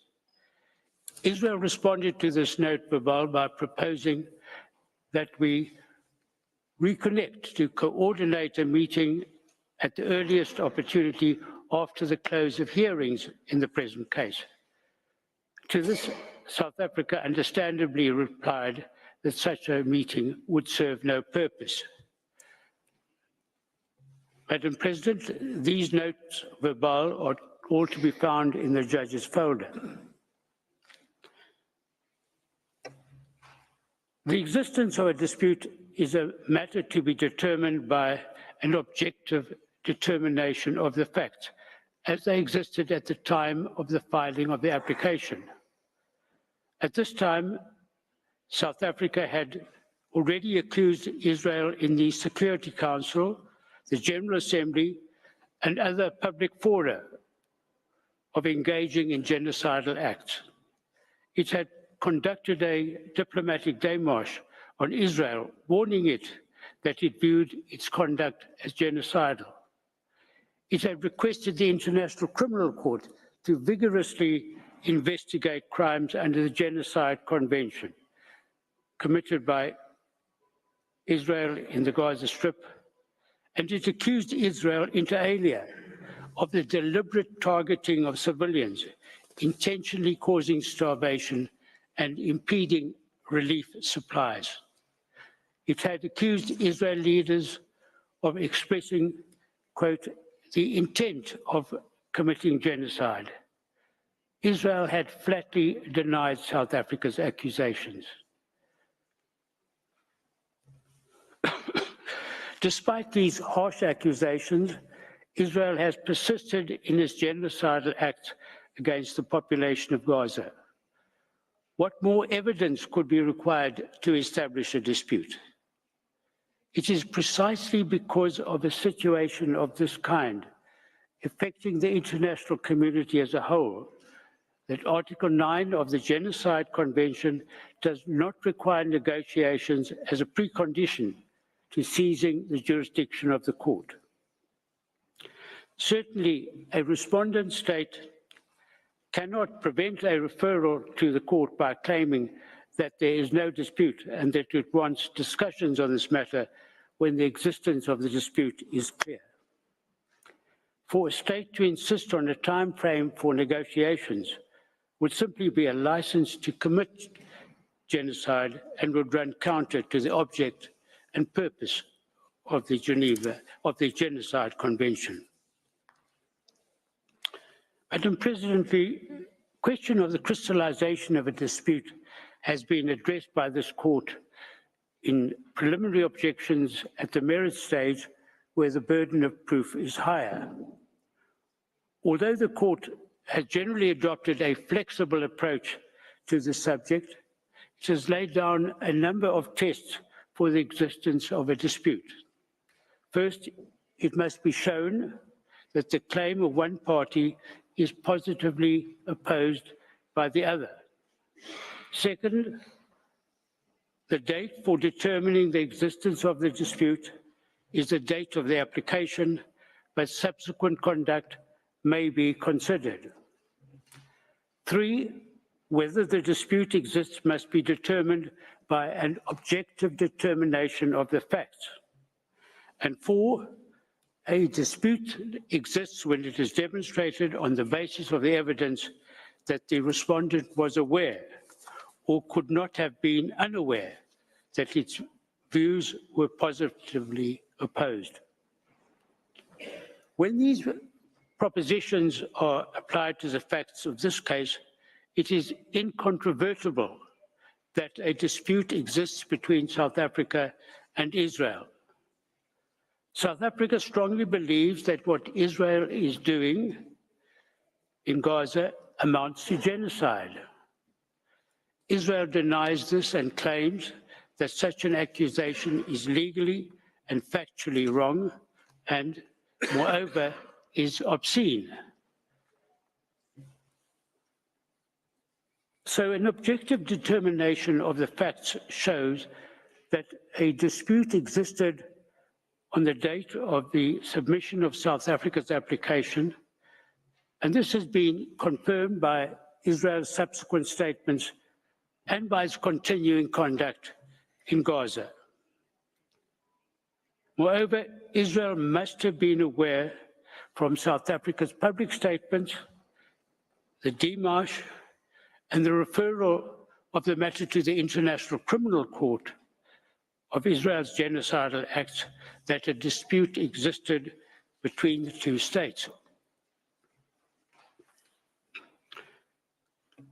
Madam President, the court has indicated that in an application for provisional measures, it is sufficient to show that there is a prima facie basis for jurisdiction. It is submitted that South Africa has convincingly established the existence of a dispute between it and Israel over the fulfillment of the latter's obligations under the Genocide Convention.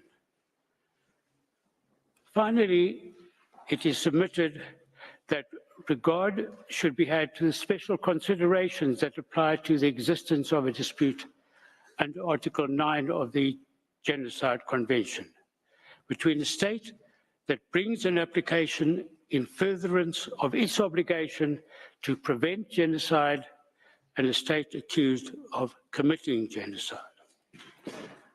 This concludes my speech, Madam President. I thank you, the members of the court, for your attention. I now ask you to call to the podium Professor Max du Plessis to address you on the nature of the rights requiring protection and the link between such rights and the measures requested. Thank you. I thank you, Professor Dugard. Before I give the floor to the next speaker, the court will observe a coffee break of 10 minutes. Sitting is adjourned.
Please be seated.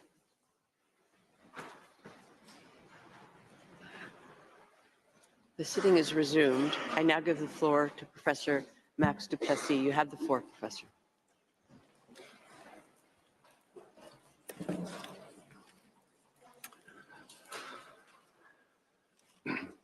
Madam President, distinguished members of the Court, it is a privilege to appear before you. It's truly my honor to represent South Africa in these proceedings. I will be focusing on the nature of the rights that South Africa seeks to preserve through its application and the link between such rights and the measures requested. As well established in the Court's jurisprudence, and most recently in this Court's decision in the Gambia case, for the Court to exercise its power to indicate provisional measures, the rights claimed by South Africa on the merits, and for which it is seeking protection, must be at least plausible. This threshold does not require the Court to determine definitively whether the rights which South Africa wishes to see protected exist. Rather, the rights asserted must merely be grounded in a possible interpretation of the Convention, and the Court must be concerned to preserve by such measures the rights which may subsequently be adjudged by it to belong to either party. Palestinians in Gaza, as a very substantial and important part of the Palestinian national, racial, and ethnical group, simply but profoundly are entitled to exist. As South Africa's ambassador pointed out in opening, to situate the right to exist and the threats to that right requires the Court to appreciate that this application by South Africa is brought within a particular context. What is happening in Gaza now is not correctly framed as a simple conflict between two parties. It entails instead destructive acts perpetrated by an occupying power, Israel, that has subjected the Palestinian people to an oppressive and prolonged violation of their right to self-determination for more than half a century. And those violations occur in a world where Israel, for years, has regarded itself as beyond and above the law.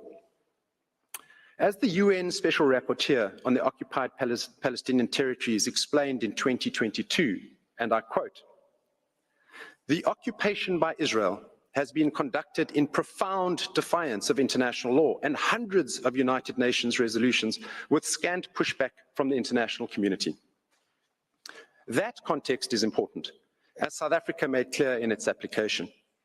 Where the international community has failed Palestinians for so long, and despite Israel's willful defiance of Palestinians' rights, South Africa turns to this Court, seeking to protect the core rights of Palestinians in Gaza to be protected from acts of genocide, attempted genocide, direct and public incitement to genocide, and complicity in and conspiracy to commit genocide. As the Court knows, the Convention prohibits the destruction of a group or part of that group, including through killing, causing serious bodily and mental harm, and inflicting conditions of life calculated to bring about the group's physical destruction. Through these core rights, the Convention further protects the rights of its members to life, and physical and mental integrity. Palestinians in Gaza, women, men, children, because of their membership in a group, are protected by the convention, as is the group itself. And the core rights are violated and threatened by a remarkable set of facts outlined by my colleagues and set out in detail in South Africa's application with supporting evidence. In the speeches to this court today, South Africa has chosen, as you've heard, to avoid the showing of graphic videos and photos. It has decided against turning this court into a theatre for spectacle. It knows, as well as your excellencies, the temptation for both sides in a dispute to parade pictures to shock. But South Africa's application in this court today is built on a foundation of clear legal rights, not images. The detailed material before the court is marshaled to show a case for provisional measures based firmly on this court's prior decisions, and South Africa advances its case on the basis that Palestinians' rights are equally as worthy of protection on the unprecedented evidence before you as those of the victim groups that this honourable court has previously protected by its issuance of provisional measures in the past.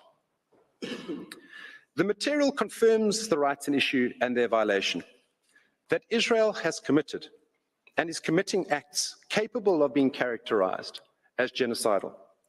You have heard from Ms. Hassim about direct extermination of thousands of people and children of the Palestinian population in Gaza since 7 October last year. And South Africa and the world together stand witness to the forced evacuation of over 85% of the population of Gaza from their homes, and the herding of them into ever smaller areas without adequate shelter or medical care to be attacked, killed, and harmed. So, the rights are immediately and urgently in need of protection because of the ongoing denial by Israel of the conditions necessary for life. It is difficult, with respect, to think of a clearer or more abundantly urgent case.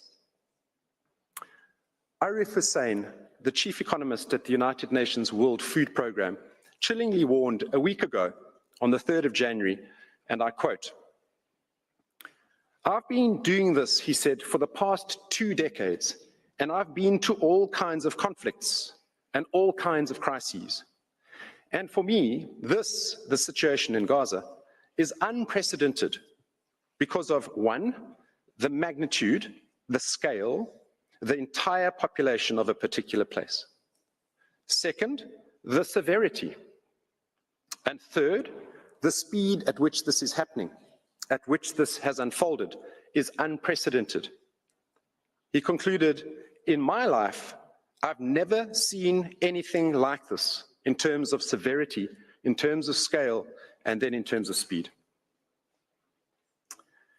Madam President, esteemed judges, the core rights on the evidence provided by South Africa in its application are demonstrably being violated. Multiple further statements by UN bodies and experts, as well as various expert human rights organizations and institutions and states, all of which is set out in South Africa's application, confirm as much. They collectively have considered the acts committed by Israel to be genocidal, or at the very least warned that the Palestinian people are at risk of genocide. Since the application was initiated, further states, 13 to date, including the Arab League and the Organization of Islamic Cooperation, representing 57 states, as well as other experts, have expressed their support for the case, thereby underlining the plausibility of South Africa's claim for provisional measures.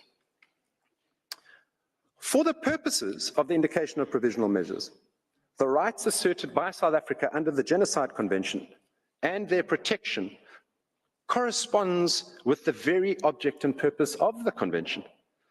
Based on the materials before the court, the acts by Israel complained of are capable of being characterized as at least plausibly genocidal. As Mr. Nkonkatobi has explicated, the evidence of the specific genocidal intent is clear from the statements by Israeli government officials and soldiers towards Palestinians in Gaza, and which may be characterized as at the very least plausibly genocidal. This at least plausible genocidal intent can also be deduced from the pattern of conduct against Palestinians in Gaza. It is also, again at the very least, plausible that Israel has failed to prevent or to punish genocide, conspiracy to commit genocide, direct and public incitement to genocide, attempted genocide, and complicity in genocide. And it is further plausible that South Africa has an obligation to prevent genocide, including by taking all reasonable measures within its powers to influence effectively the actions of persons perpetrating and likely to commit genocide or engaging in direct or public incitement to genocide. So let me be clear. South Africa's obligation is motivated by the need to protect Palestinians in Gaza and their absolute rights not to be subjected to genocidal acts. Notwithstanding the incontestably serious nature of the allegations against Israel, the court should not be required, before granting provisional measures, to ascertain whether the existence of a genocidal intent is the only plausible inference to be drawn from the material before it. That would amount to the court making a determination on the merits. Moreover, South Africa has stressed that any motive or effort by Israel to destroy Hamas does not preclude genocidal intent by Israel towards the whole or part of the Palestinian people in Gaza. Evidence of other motives explaining its conduct as a perpetrator will not save Israel from a finding that it also possessed the requisite genocidal intent. And because of a fundamental feature of genocide, namely that the prohibitions on genocide and associated offenses are jus cogens in nature, they are subject, therefore, to no exceptional qualification. They are absolute in nature, in times of war and peace, always and everywhere. Furthermore, the fact that the alleged acts may also be characterized as crimes other than genocide should not exclude the plausible inference of the existence of genocidal intent. As the UN Secretary General has stated, the prevention of genocide is intrinsically connected to preventing crimes against humanity and war crimes, as these crimes tend to occur concurrently in the same situation rather than as isolated events. Consequently, he said, initiatives aimed at preventing one of the crimes will in most circumstances also cover the others. And as also set out in the ILC articles on state responsibility, the wrongful act of genocide is generally made up of a series of acts which are themselves internationally wrongful. Madam President, honourable members of the court, South Africa's claims thus concern in the first place its own obligations as a state party to the Genocide Convention to act to prevent and punish genocide. In the application, South Africa has stressed that it is acutely aware of its own obligation as a state party to the Convention to prevent genocide. Indeed, this court has recognized the universal character both of the condemnation of genocide and of the cooperation required in order to liberate mankind from such an odious scourge. As the prohibition of genocide is assuredly a peremptory norm of international law, or jus cogens, it is crucial that states pursue their interest under the Convention in ensuring acts of genocide are prevented. Additionally, due to the special characteristics of the Genocide Convention, the respondent state owes this duty not only to the Palestinian people, but to all states parties to the Genocide Convention, including South Africa. This has been emphasized repeatedly by this court and most recently in the Gambia case, where the court held, and I quote, all the states parties to the Genocide Convention have a common interest to ensure that acts of genocide are prevented, and that if they occur, their authors do not enjoy impunity. That common interest, said the court, implies that the obligations in question are owed by any state party to all the other states parties to the convention. Similarly, the court has reiterated that in such a convention, the contracting states do not have any interests of their own. They merely have, one and all, a common interest, namely the accomplishment of those high purposes which are the raison d'etre of the Convention. Accordingly, any state party to the Genocide Convention, and not only a specially affected state, may invoke the responsibility of another state party with a view to ascertaining the alleged failure to comply with its obligations, erga omnes partes, and to bring that failure to an end. That means that South Africa is asserting both a collective and an individual right. It is thus beyond doubt that South Africa is entitled to invoke the responsibility of Israel under the Genocide Convention, through South Africa's interest in the common interest, and as a state party to the Genocide Convention itself, it is entitled to safeguard compliance with that instrument. As has been explained, the events unfolding in Gaza at the hands of the Israeli forces are frighteningly unprecedented. Yet what this court is being asked to do in these proceedings, interdicting genocidal acts on an interim basis, is sadly by no means novel.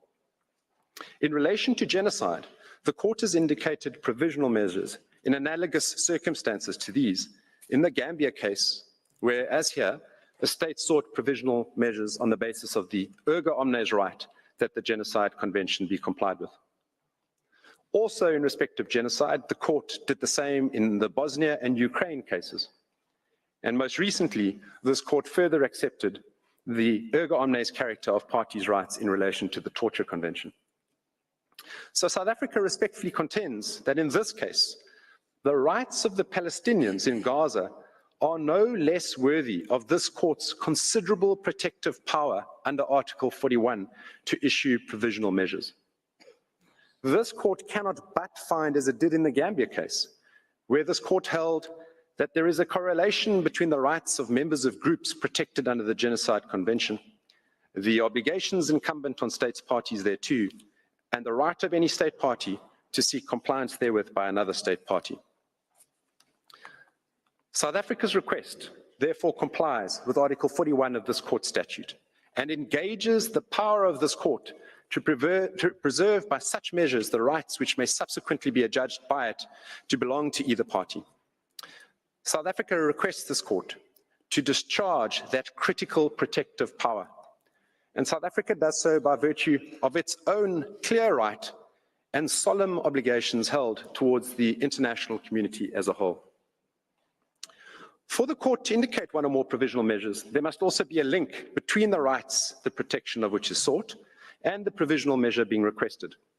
Such a link manifestly exists, we say, between the rights claimed by South Africa in its application and the provisional measures requested, which are directly linked to the rights which form the subject matter of the dispute.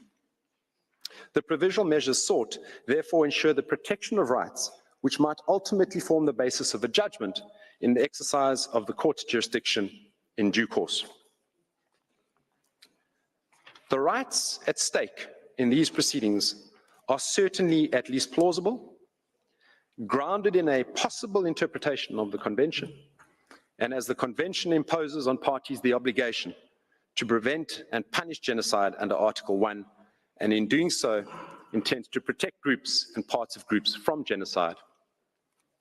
The Convention was designed to protect both states, parties, and human groups. When acts in breach of the Convention are perpetrated, it is the fundamental rights of people and the relevant group that are violated. Those fundamental rights of Palestinians in Gaza would be the subject of any judgment by this court on the merits. Madam President, members of the court, to find otherwise will not only be to treat Palestinians differently as less worthy of protection than others, it would also be for the court to unduly limit its own competence, to turn its back upon its extensive prior jurisprudence, and to close its eyes to the breach of the rights which lie at the heart of the Convention and which breaches are taking place in Gaza right now as I close. Madam President, I ask you now to call Ms. Nigrali KC to the podium, who will address you on a risk of further genocidal acts, the risk of irreparable harm and urgency, and I thank you for your attention.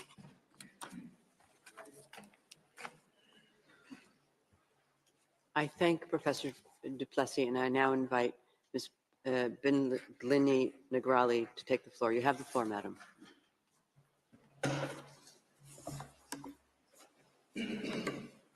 Madam President, members of the Court, it is a great honor for me to appear before the Court once again. It is also both a privilege and a weighty responsibility for me to represent South Africa in this case of such severe gravity. It is my task to examine the urgency and the risk of irreparable harm to the rights claimed, the final two conditions to be met for the Court to indicate provisional measures. Before that, I should like to address South Africa's sincere apologies to the Francophone members of the Court for not having made any of its submissions in French. South Africa would ask you not to regard this as a lack of courtesy on its part. If you will allow, I shall now continue my pleadings in English. Madam President, members of the Court, there is an urgent need for provisional measures to protect Palestinians in Gaza from the irreparable prejudice caused by Israel's violations of the Genocide Convention. The United Nations Secretary General and its chiefs describe the situation in Gaza variously as a crisis of humanity, a living hell, a bloodbath, a situation of utter deepening and unmatched horror, where an entire population is besieged and under attack, denied access to the essentials for survival on a massive scale. As the United Nations Under-Secretary General for Humanitarian Affairs stated last Friday, and I quote, "Gaza has become a place of death and despair. Families are sleeping in the open as temperatures plummet. Areas where civilians were told to relocate for their safety have come under relentless bombardment. Medical facilities are under relentless attack. The few hospitals that are partially functional are overwhelmed with trauma cases, critically short of all supplies, and inundated by desperate people seeking safety. A public health disaster is unfolding. Infectious diseases are spreading in overcrowded shelters as sewers spill over. Some 180 women are giving birth daily amidst this chaos. People are facing the highest levels of food insecurity ever recorded. Famine is around the corner. For children in particular, the last 12 weeks have been traumatic. No food, no water, no school, nothing but the terrifying sounds of war day in and day out. Gaza has simply become uninhabitable. Its people are witnessing daily threats to their very existence, while the world watches on." End quote. The Court has heard of the horrific death toll and of the more than 7,000 Palestinian men, women and children reported missing, presumed dead, or dying slow, excruciating deaths trapped under the rubble. Reports of field executions and torture and ill-treatment are mounting, as are images of decomposing bodies of Palestinian men, women and children left unburied where they were killed, some being picked upon by animals. It is becoming ever clearer that huge swathes of Gaza, entire towns, villages, refugee camps, are being wiped from the map.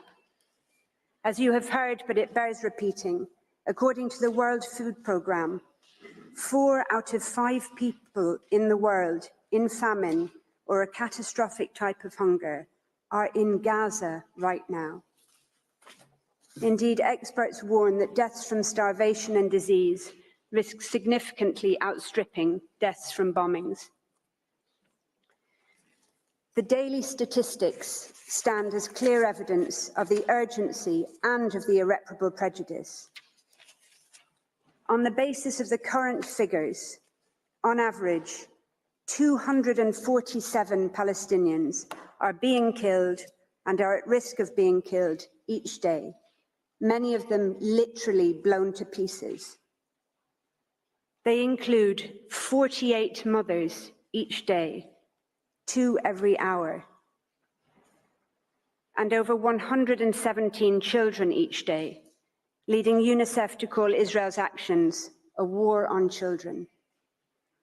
On current rates which show no sign of abating, each day, over 3 medics, 2 teachers, more than 1 United Nations employee, and more than 1 journalist will be killed, many while at work or in what appear to be targeted attacks on their family homes or where they are sheltering. The risk of famine will increase each day. Each day, an average of 629 people will be wounded, some multiple times over, as they move from place to place, desperately seeking sanctuary. Each day, over 10 Palestinian children will have 1 or both legs amputated, many without anesthetic. Each day, on current rates, an average of 3,900 Palestinian homes will be damaged or destroyed. More mass graves will be dug. More cemeteries will be bulldozed and bombed, and corpses violently exhumed, denying even the dead any dignity or peace. Each day, ambulances, hospitals, and medics will continue to be attacked and killed. The first responders who have spent 3 months without international assistance, trying to dig families out of the rubble with their bare hands, will continue to be targeted. On current figures, 1 will be killed almost every second day, sometimes in attacks launched against those attending the scene to rescue the wounded. Each day, yet more desperate people will be forced to relocate from where they are sheltering, or will be bombed in places where they have been told to evacuate to. Entire multi-generational families will be obliterated, and yet more Palestinian children will become WCNSF, Wounded Child, No Surviving Family, the terrible new acronym born out of Israel's genocidal assault on the Palestinian population in Gaza. There is an urgent need for provisional measures to prevent imminent, irreparable prejudice to the rights in issue in this case. There could not be a clearer or more compelling case. In the words of the Commissioner General of the United Nations Relief and Works Agency, there must be an end to the decimation of Gaza and of its people. Turning to the Court's case law, as the Court has recently reaffirmed, and I quote, "The condition of urgency is met when acts susceptible of causing irreparable prejudice can occur at any moment before the Court makes a final decision on the case," end quote. That is precisely the situation here. Any of those matters to which I have referred can and are occurring at any moment. United Nations Security Council resolutions demanding, quote, "the immediate, safe, unhindered delivery of humanitarian assistance at scale throughout Gaza and full, rapid, safe and unhindered humanitarian access," end quote, remain unimplemented. United Nations General Assembly resolutions calling for a humanitarian ceasefire have been ignored. The situation could not be more urgent. Since these proceedings were initiated on the 29th of December 2023 alone, an estimated over 1,703 Palestinians have been killed in Gaza and over 3,252 injured. As to the criterion of irreparable prejudice, for decades now, the Court has repeatedly found it to be satisfied in situations where serious risks arise to human life or to other fundamental rights. In the cases of Georgia, Russia, and Armenia, Azerbaijan, the Court ordered provisional measures, having found a serious risk of irreparable prejudice where hundreds of thousands of people had been forced from their homes. In ordering provisional measures in the latter case, the Court noted the context of, I quote, the long-standing exposure of the population to a situation of vulnerability, including hindrances to the importation of essential goods, causing shortages of food, medicine, and other life-saving medical supplies," end quote. In Gaza, as you have heard, nearly 2 million people, over 85% of the population, have been repeatedly forced to flee their homes and shelters, not just once or twice, but some 3, 4, or more times over, into shrinking slivers of land where they continue to be bombed and killed. This is a population that Israel had already made vulnerable through 16 years of military blockade and crippling de-development. Today, Israel's hindrances to the import of food and essential items have brought Gaza to the brink of famine, with adults, mothers, fathers, grandparents regularly foregoing food for the day so that children can eat at least something. Medicine shortages and the lack of medical treatment, clean water and electricity are so great that large numbers of Palestinians are dying or are at imminent risk of dying preventable deaths. Cancer and other services have long shut down. Women are undergoing cesarean sections without anaesthetic in barely functioning hospitals, described as scenes from a horror movie, with many undergoing otherwise unnecessary hysterectomies in an attempt to save their lives. In the Canada-Syria torture case, the court made clear that, I quote, "Individuals subject to torture and other acts of cruel, inhuman or degrading treatment or punishment are at serious risk of irreparable prejudice." Well, Palestinians in Gaza are also at risk of such irreparable prejudice, with videos of Palestinian boys and men rounded up and stripped and degraded broadcast to the world, alongside footage of serious bodily harm and accounts of serious mental harm and humiliation. In Qatar, United Arab Emirates, the court considered provisional measures to be justified, having regard to the risk of irreparable prejudice deriving from factors such as people being forced to leave their places of residence without the possibility of return, the psychological distress of temporary or potentially ongoing separation from their families, and the harm associated with students being prevented from taking their exams. If provisional measures were justified there, how could they not be in Gaza, where countless families have been separated, with some family members evacuating under Israeli military orders and others staying behind at extreme risk to care for the wounded, infirm, and the elderly, where husbands, fathers, and sons are being rounded up and separated from their families, taken to unknown locations for indeterminate periods of time. In the Qatar case, the court issued a provisional order where harm to approximately 150 students was an issue. In Gaza, 625,000 school children have not attended school for 3 months, with the United Nations Security Council expressing deep concern, I quote, that the disruption of access to education has a dramatic impact on children and that conflict has lifelong effects on their physical and mental health. Almost 90,000 Palestinian university students cannot attend at university in Gaza. Over 60% of schools, almost all universities, and countless bookshops and libraries have been damaged or destroyed, and hundreds of teachers and academics have been killed, including deans of universities and leading Palestinian scholars, obliterating the very prospects for the future education of Gaza's children and young people. Notably, the court has found provisional measures to be justified in all 3 cases where they were previously sought in relation to violations of the Genocide Convention. It did so in Bosnia and Serbia in 1993, finding on the basis of evidence that was certainly no more compelling than that presently before the court, that it was sufficient to determine that there was, and I quote, a grave risk of acts of genocide being committed.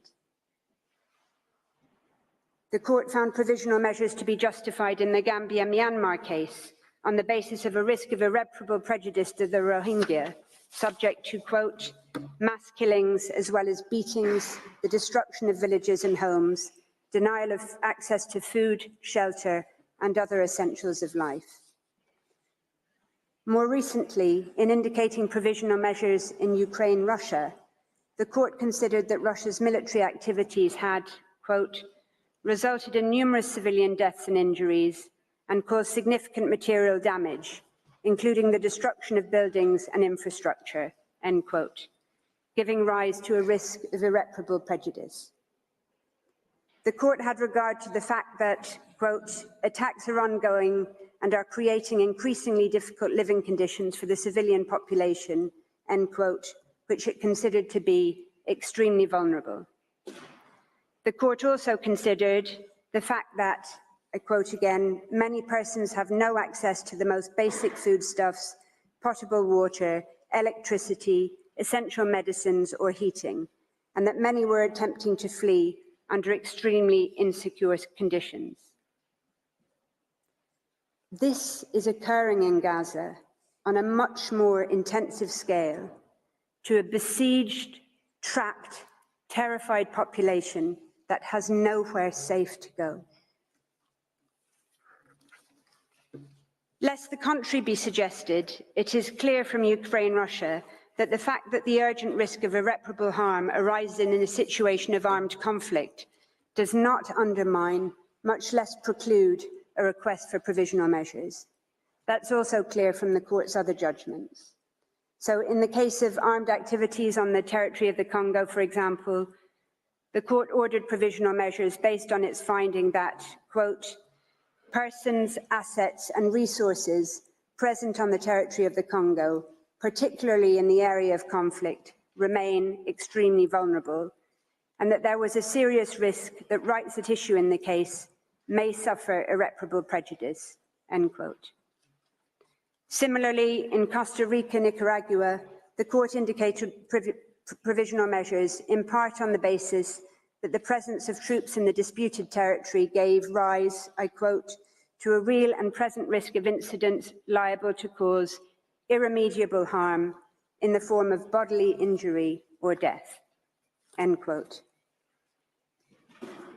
In relation to the Genocide Convention in particular, the court recalled in Gambia, Myanmar, that, quote, states parties expressly confirmed their willingness to consider genocide as a crime under international law, which they must prevent and punish independently of the context of peace or of war in which it takes place, end quote. More recently, in the case of Guyana, Venezuela, the court considered that the serious risk of Venezuela, quote, acquiring and exercising control and administration of the territory in dispute, end quote, gave rise to a risk of irreparable prejudice to the rights asserted in the case. Similar factors are an issue here, having regard to the territorial ambitions and settlement plans for Gaza being raised by members of the Israeli government, and the relationship of those factors to the very survival of Palestinians in Gaza as such. Similarly, any scaling up by Israel of access of humanitarian relief to Gaza in response to these proceedings or otherwise would be no answer to South Africa's request for provisional measures. In the case of Iran, United States, the court found a risk of irreparable harm from the exposure of individuals to danger to health and life caused by restrictions placed on medicines and medical devices, foodstuffs, and other goods required for humanitarian needs. That was notwithstanding the assurances offered by the United States for it to expedite the consideration of humanitarian issues, and notwithstanding the fact that essentials were in any event exempt from the United States sanctions. The court considered that the assurances were, I quote, not adequate to address fully the humanitarian and safety concerns raised, and that there remained a risk that measures adopted by the United States may entail irreparable consequences. In Armenia, Azerbaijan, unilateral undertakings to alleviate restrictions alongside the full resumption of humanitarian and commercial deliveries did not defeat requests for the indication of provisional measures. The court was clear that while contributing, quote, towards mitigating the imminent risk of irreparable prejudice resulting from the military operation, those developments did not remove the risk entirely.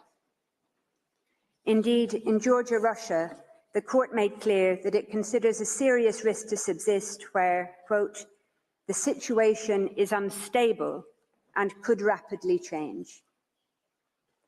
The court considered, quote, given the ongoing tension and the absence of an overall settlement to the conflict in this region, populations also remain vulnerable, end quote. Israel continues to deny that it is responsible for the humanitarian crisis it has created, even as Gaza starves. The aid it has belatedly begun to allow in is wholly inadequate and does not come anywhere close to the average 500 trucks being permitted daily before October 2023, even under the blockade. Any unilateral undertakings Israel might seek to give about future aid would not remove the risk of irreparable prejudice, not least considering Israel's past and current conduct towards the Palestinian people, including the 16 years of brutal siege on Gaza.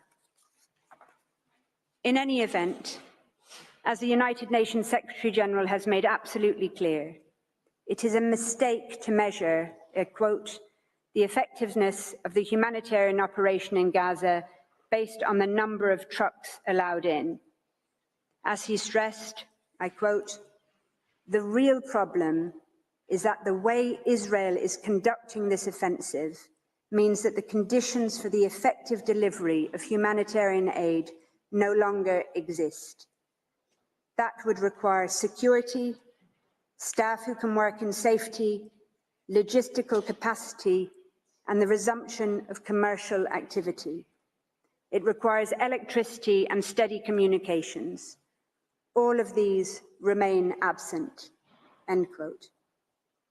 Indeed, only shortly after Israel opened the Kerem Shalom crossing to goods in late December 2023, it was struck in a drone attack, killing 5 Palestinians and leading to another temporary closure.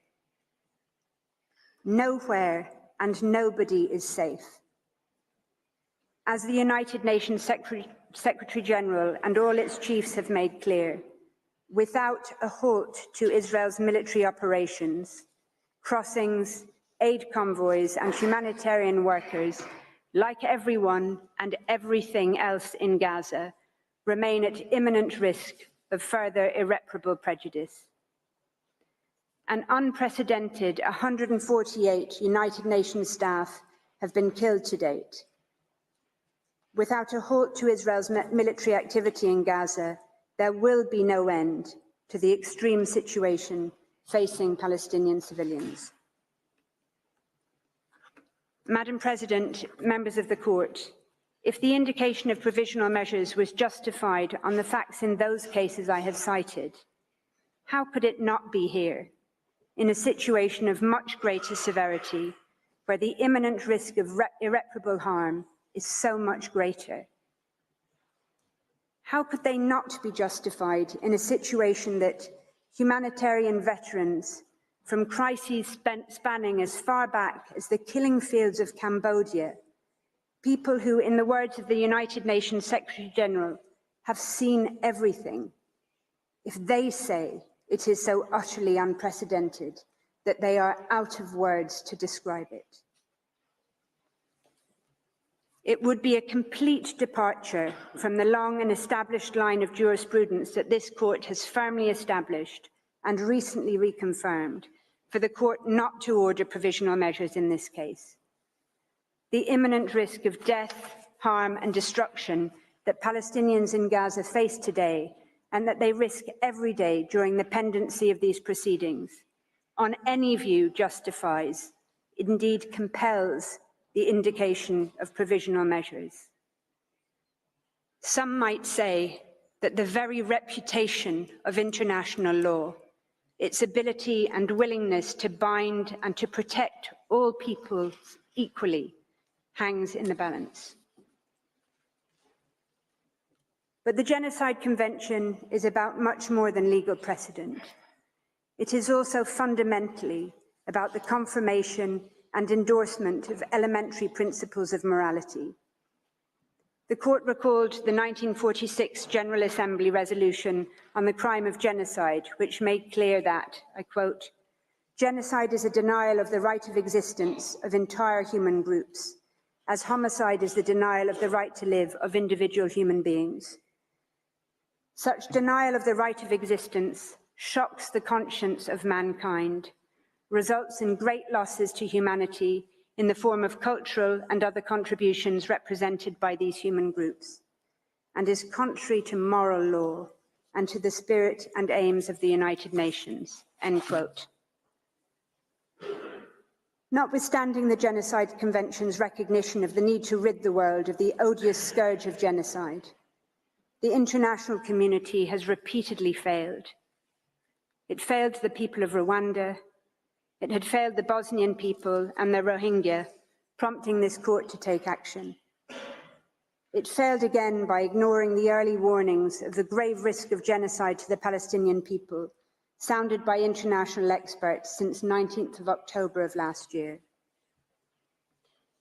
The international community continues to fail the Palestinian people, despite the overt, dehumanizing, genocidal rhetoric by Israeli governmental and military officials, matched by the Israeli army's actions on the ground. Despite the horror of the genocide against the Palestinian people being live streamed from Gaza to our mobile phones, computers, and television screens, the first genocide in history where its victims are broadcasting their own destruction in real time in the desperate, so far vain hope that the world might do something. Gaza represents nothing short of a moral failure, as described by the usually circumspect International Committee of the Red Cross. As underscored by United Nations chiefs, that failure has, I quote, repercussions not just for the people of Gaza, but for the generations to come, who will never forget these over 90 days of hell and assaults on the most basic precepts of humanity. As stated by a United Nations spokesperson in Gaza last week, at the site of a hospital clearly marked with the symbol of the Red Crescent, where 5 Palestinians, including a 5-day-old baby, had just been killed. The world should be absolutely horrified. The world should be absolutely outraged. There is no safe space in Gaza, and the world should be ashamed. Madam President, members of the Court, in conclusion, I share with you 2 photographs. The first is of a whiteboard at a hospital in northern Gaza, one of the many Palestinian hospitals targeted, besieged, and bombed by Israel over the course of the past 3 brutal months. The whiteboard is wiped clean of no longer possible surgical cases, leaving only a handwritten message by a Médecins Sans Frontières doctor, which reads, "We did what we could. Remember us."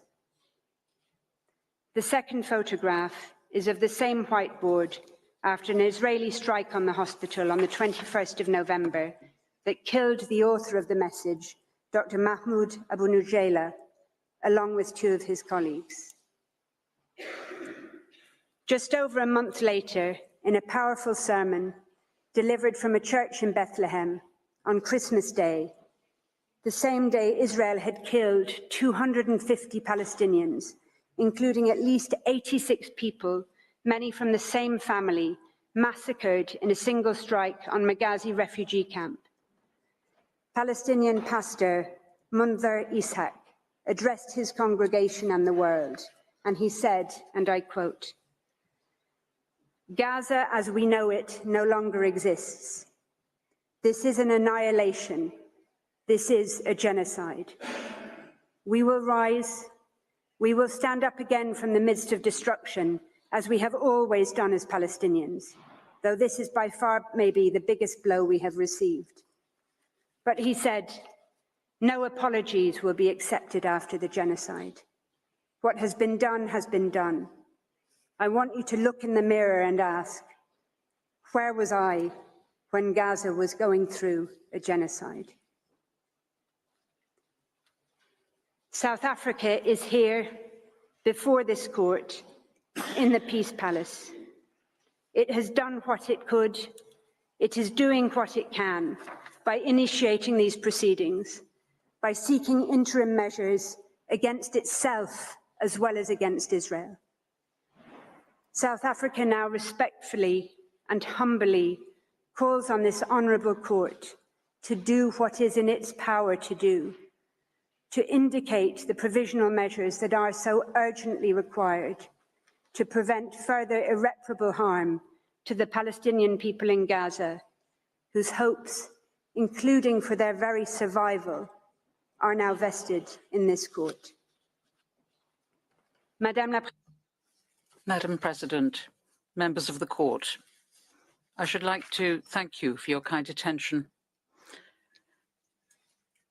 I ask that you call Professor Lowe, KC, to the podium now to describe the provisional measures sought by South Africa on behalf of the Palestinian people.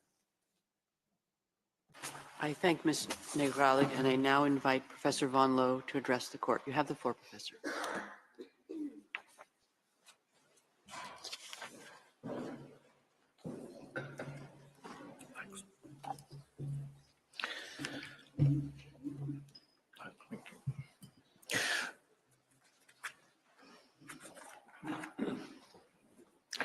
Madam President, members of the court, it's a privilege to appear before you and an honour to do so on behalf of the Republic of South Africa.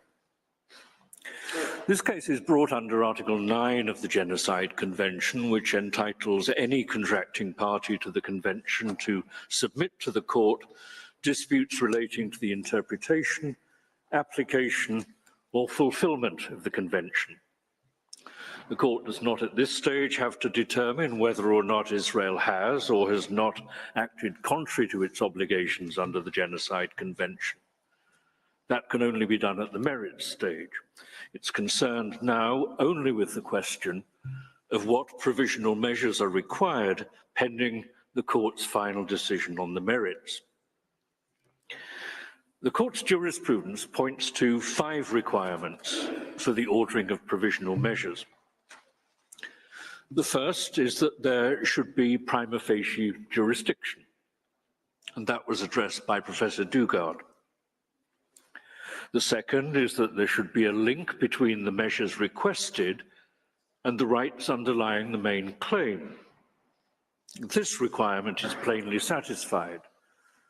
The measures request an order that Israel does not violate the very rights secured by the Genocide Convention as set out in South Africa's application. The third is the plausibility of the rights that are claimed.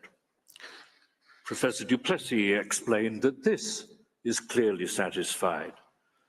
The rights claimed are the very core of the convention, notably the right not to be killed or seriously harmed, and the right of the group not to be physically destroyed. Fourth and fifth, there must be a risk of irreparable prejudice capable of arising prior to the final determination of the dispute, and there must be urgency. Ms. Negralik addressed those points. Israel has, for over 3 months, been mounting a continuous siege and bombardment of Gaza of a ferocity and duration that can only be seen as an attempt to destroy Gaza and its citizens. And it is publicly asserting that it will continue to do so. You are aware of the scale of the death and the scale of the destruction, and it is continuing at this very minute. The court has said that, quote, a state's obligation to prevent genocide and the corresponding duty to act arise at the instant that the state learns of, or should normally have learned of, the existence of a serious risk that genocide will be committed. From that moment onwards, if a state has available to it means likely to have a deterrent effect on those suspected of preparing genocide or reasonably suspected of harboring specific intent, it is under a duty to make such use of those means as the circumstances permit, end quote. And that is what South Africa has done by making this application.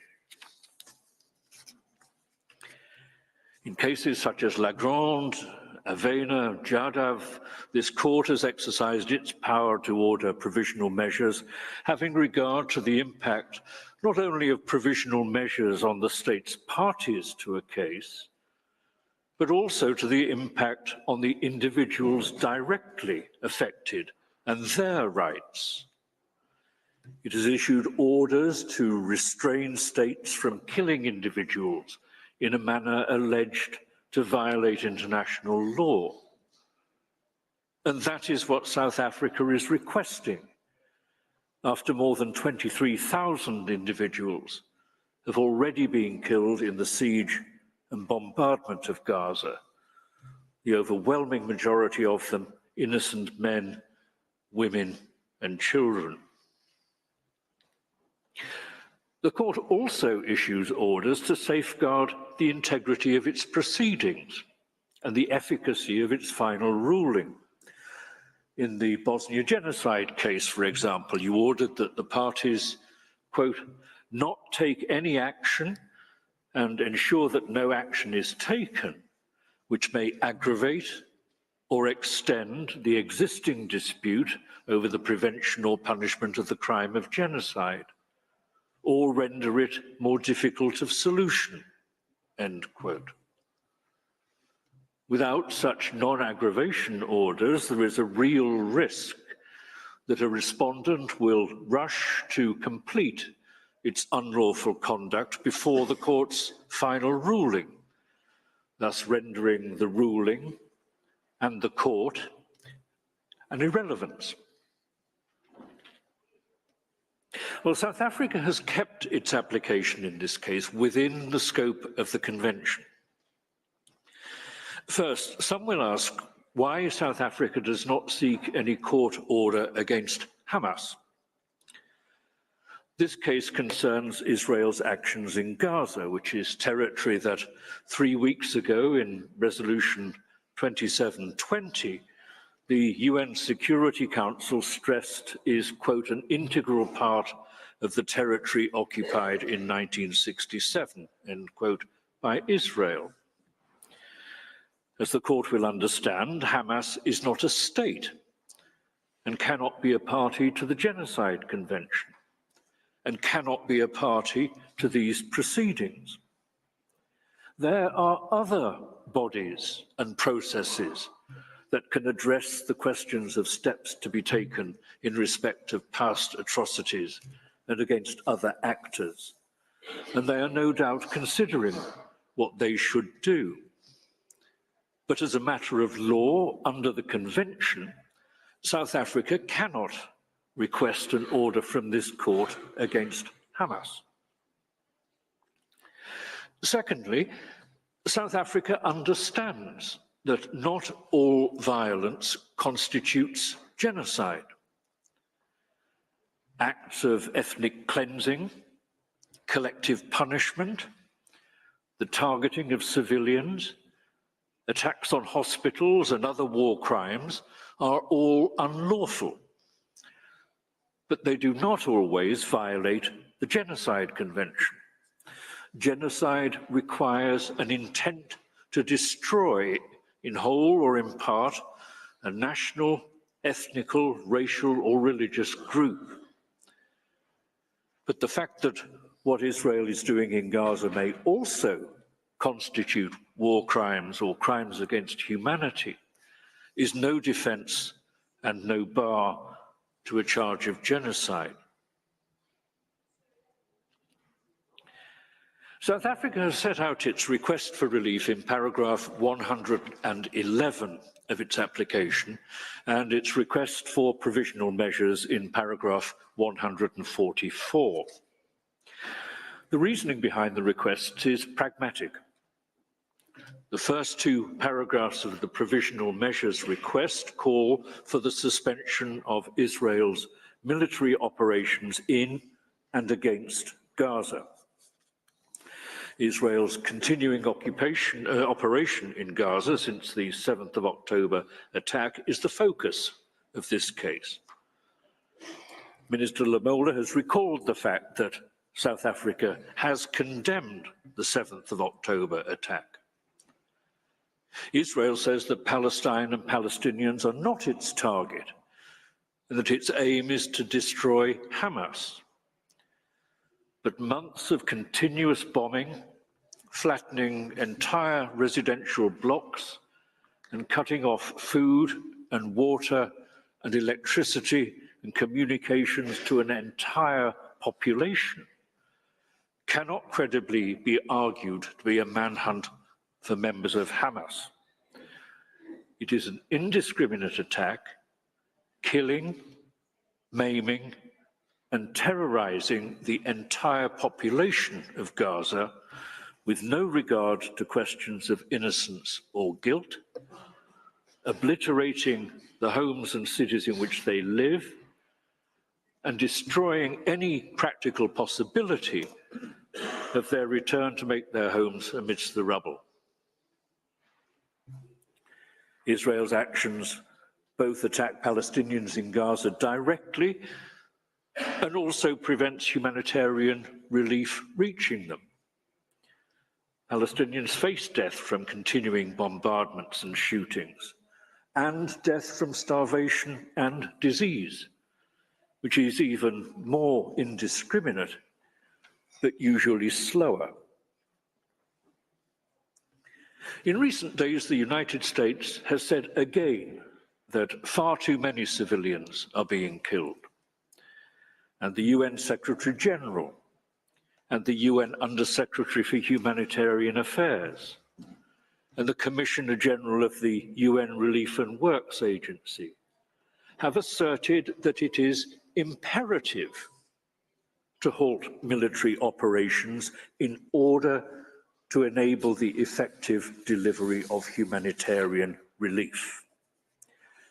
And that is why South Africa has requested an order for the immediate suspension of Israel's military operations in and against Gaza.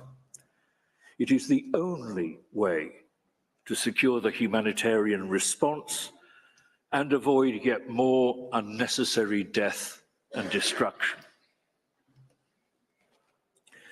There is a point to emphasize. It's no use Israel saying that it does whatever it can to minimize the deaths of innocent men, women, and children. The use of 2,000-pound bunker-busting bombs and dumb bombs in residential areas and the relentless bombardment of Gaza, and even of so-called safe areas to which Palestinians have been directed by Israel, tell another story. But that is not the only point. It's not just a question of scale and of indiscriminate killing. It's also a question of intention. If any military operation, no matter how carefully it's carried out, is carried out pursuant to an intention to destroy a people in whole or in part, it violates the Genocide Convention, and it must stop.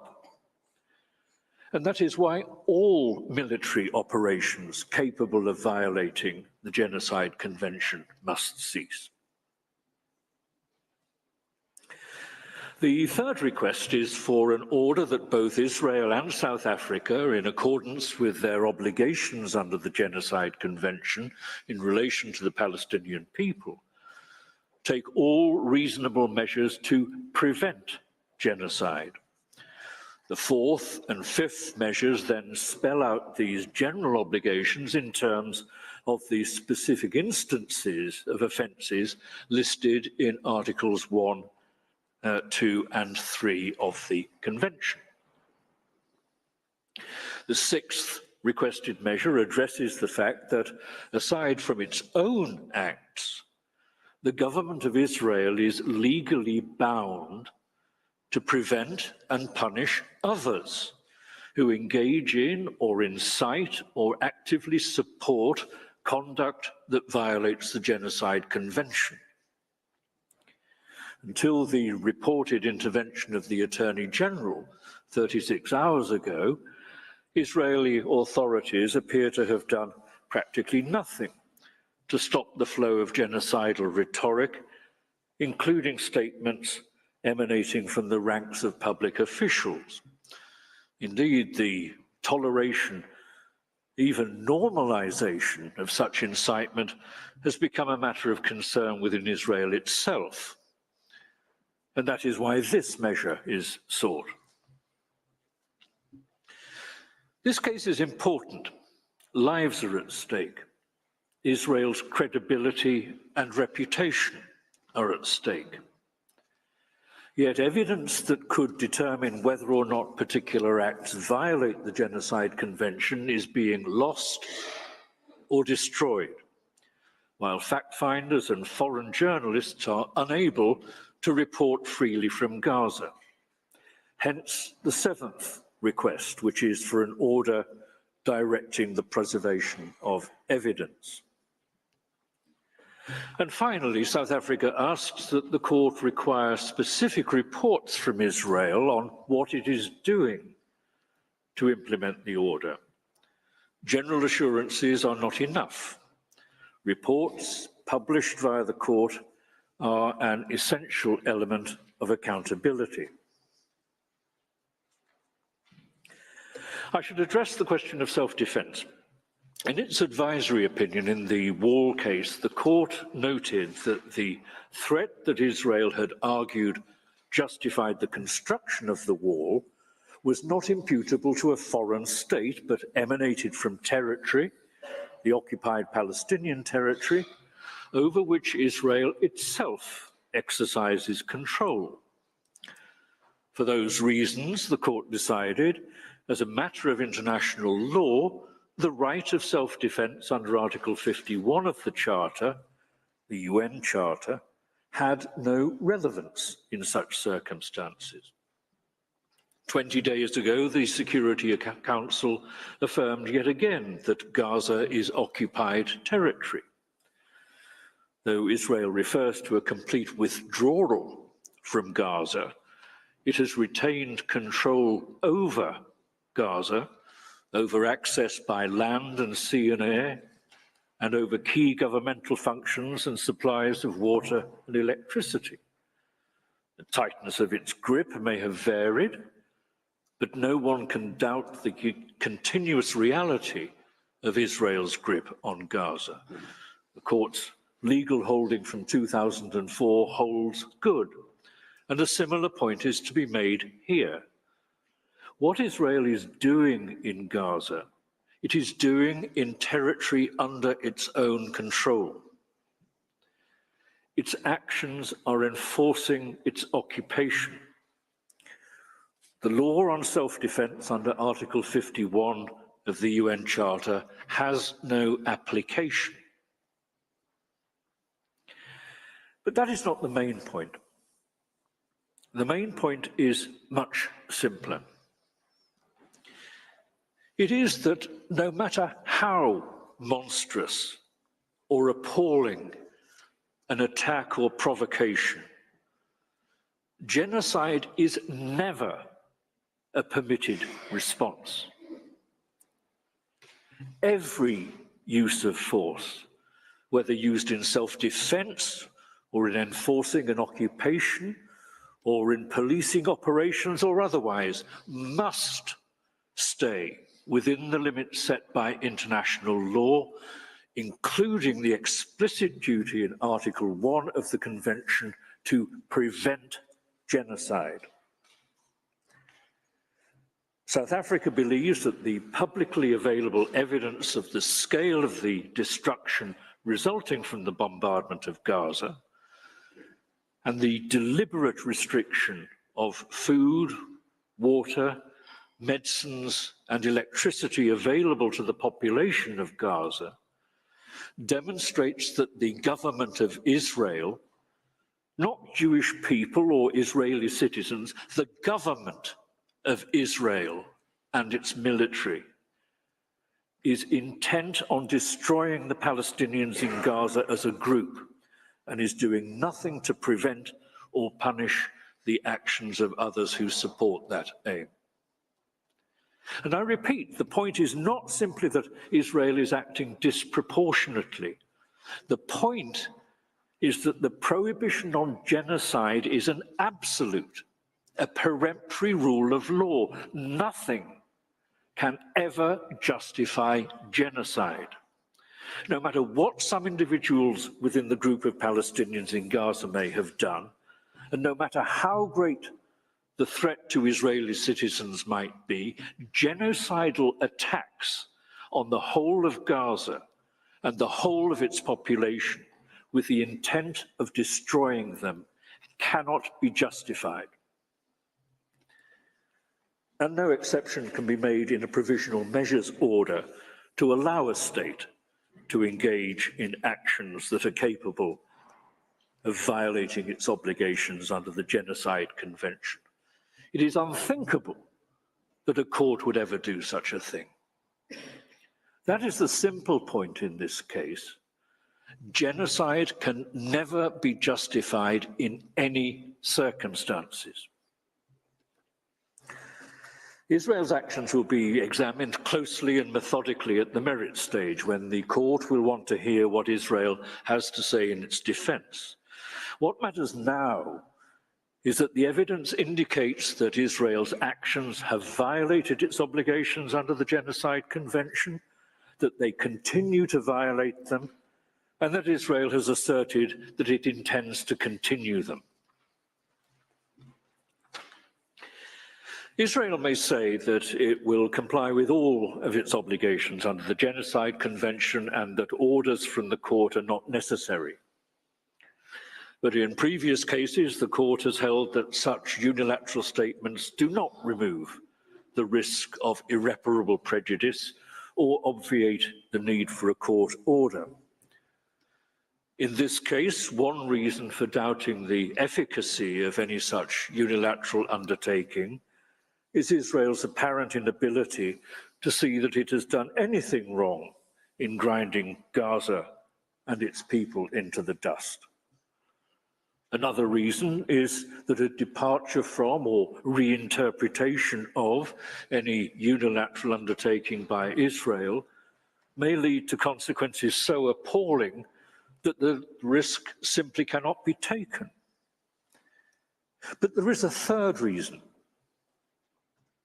As was noted during the submissions to this court in the case concerning the reservations to the Genocide Convention in 1951, quote, "The obligation to submit disputes concerning the interpretation or execution of the Convention to the International Court of Justice was regarded as one of the prime guarantees of the due fulfillment of the basic obligation to prevent and punish the crime of genocide," end quote. The role of the court, which unusually extends not only to the interpretation and application of the Convention, but also to its fulfillment, is pivotal. In addition to their substantive obligations under the Convention, it is vitally important that states respect the Court and their procedural obligations.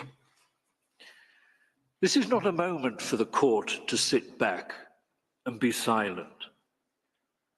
It's necessary that it assert its authority and itself order compliance with the obligations under the Genocide Convention.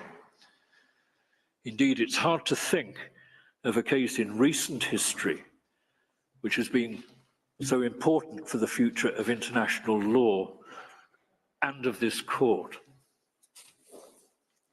Madam President, members of the Court, that concludes my submission. I thank you for your attention, and unless I can help you further, I'd ask that you call on South Africa's agent to read out the request for relief. I thank Professor Lowe, and I now invite the agent of South Africa, His Excellency, Mr. Vizdomuzi Madonsela, to address the Court. You have the floor, Excellency.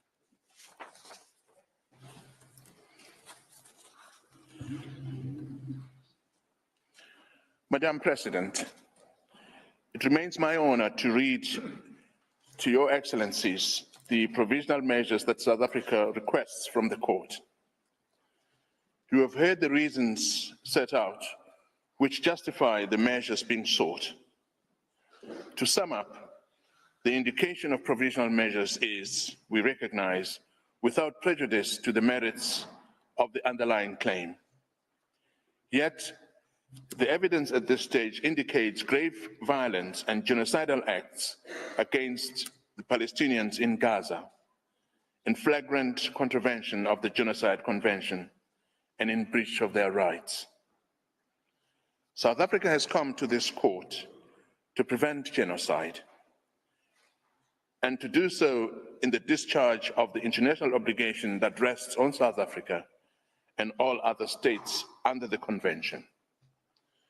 The consequences of not indicating clear and particularized specific provisional measures and not taking steps to intervene while Israel disregards its international obligations before our eyes would, we fear, be very grave indeed for the Palestinians in Gaza, who remain at real risk of further genocidal acts, for the integrity of the Convention, for the rights of South Africa, and for the reputation of this Court, which is equipped with and must exercise its powers to afford an effective realization of the rights under the Convention.